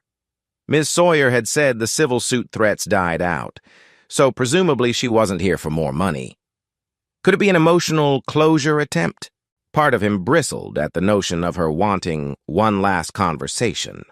Another part remembered how thoroughly she'd lost everything. Maybe she just wants closure. He decided to text her. "I found your note. What's this about?" She replied quickly. "I'd like to see you face to face, please. No demands, I promise. I just need to share something. Meet me tomorrow at the old diner near your tech firm." He waited for a moment. Finally, he typed, "Fine.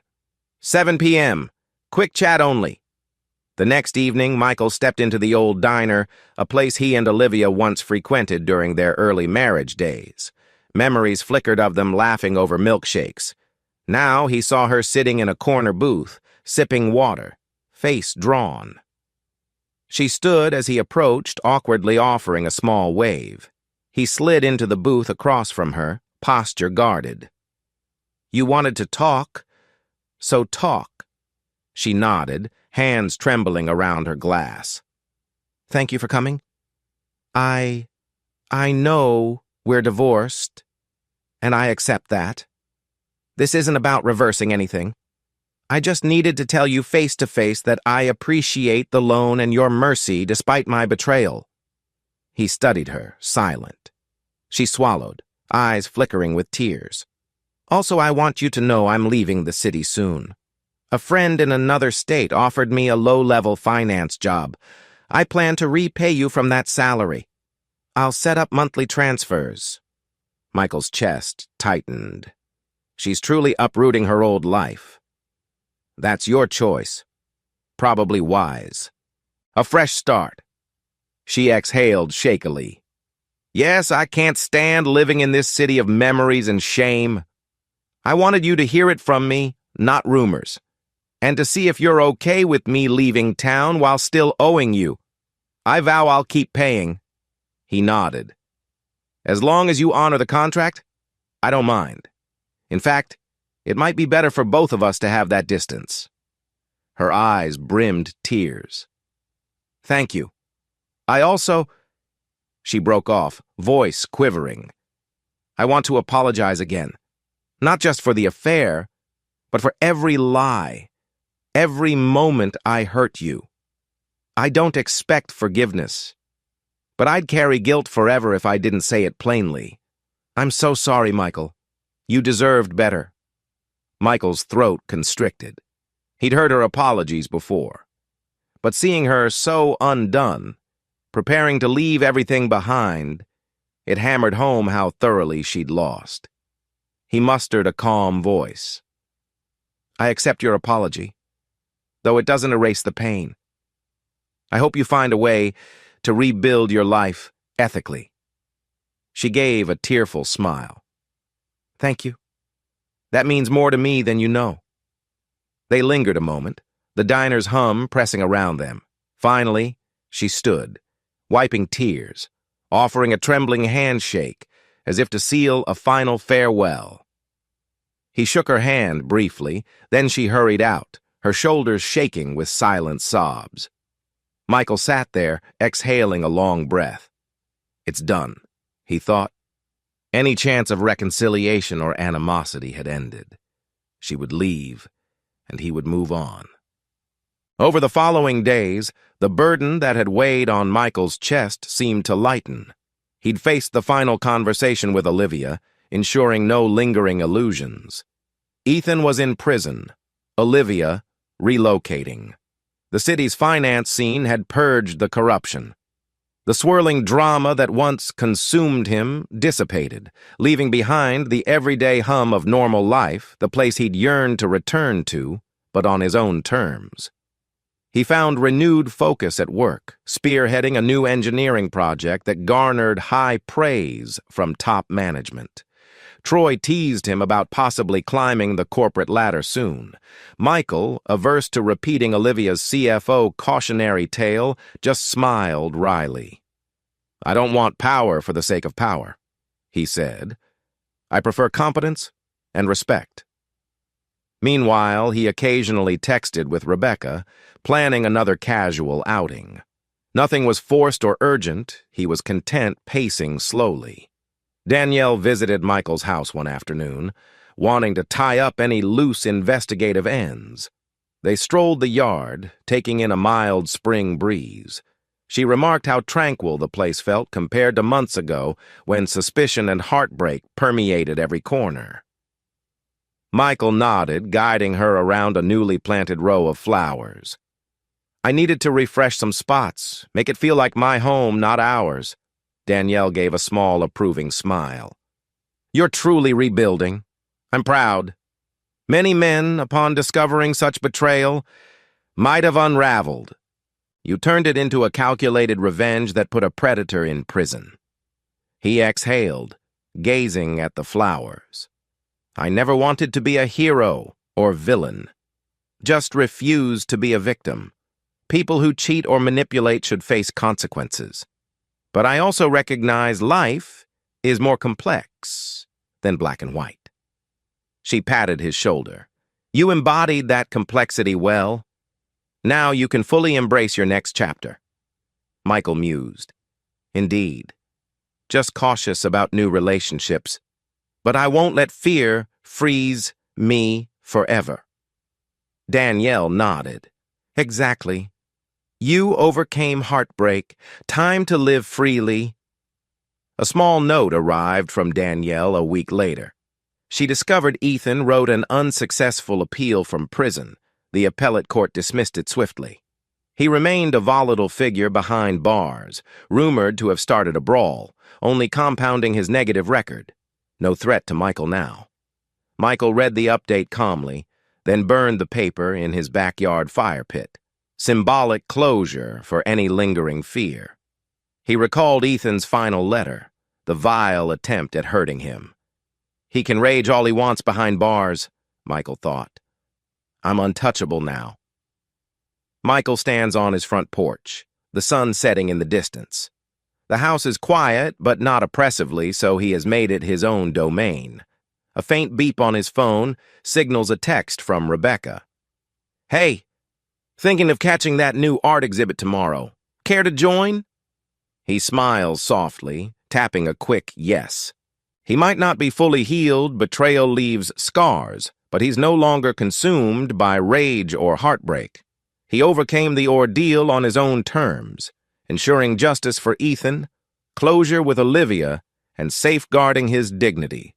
The last months tested him to the core, but he never collapsed into despair or blind fury.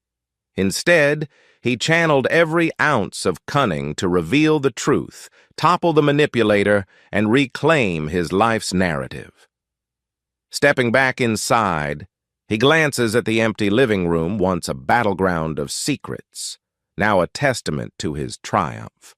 He's free to shape new memories here or anywhere else. The final scene sees him close the door behind him, phone in hand, acceptance in his heart. The revenge is complete, the cheaters punished, and a new dawn beckons with the promise of genuine companionship and an unburdened future. Hey, listeners of Temptress Cheating Tales.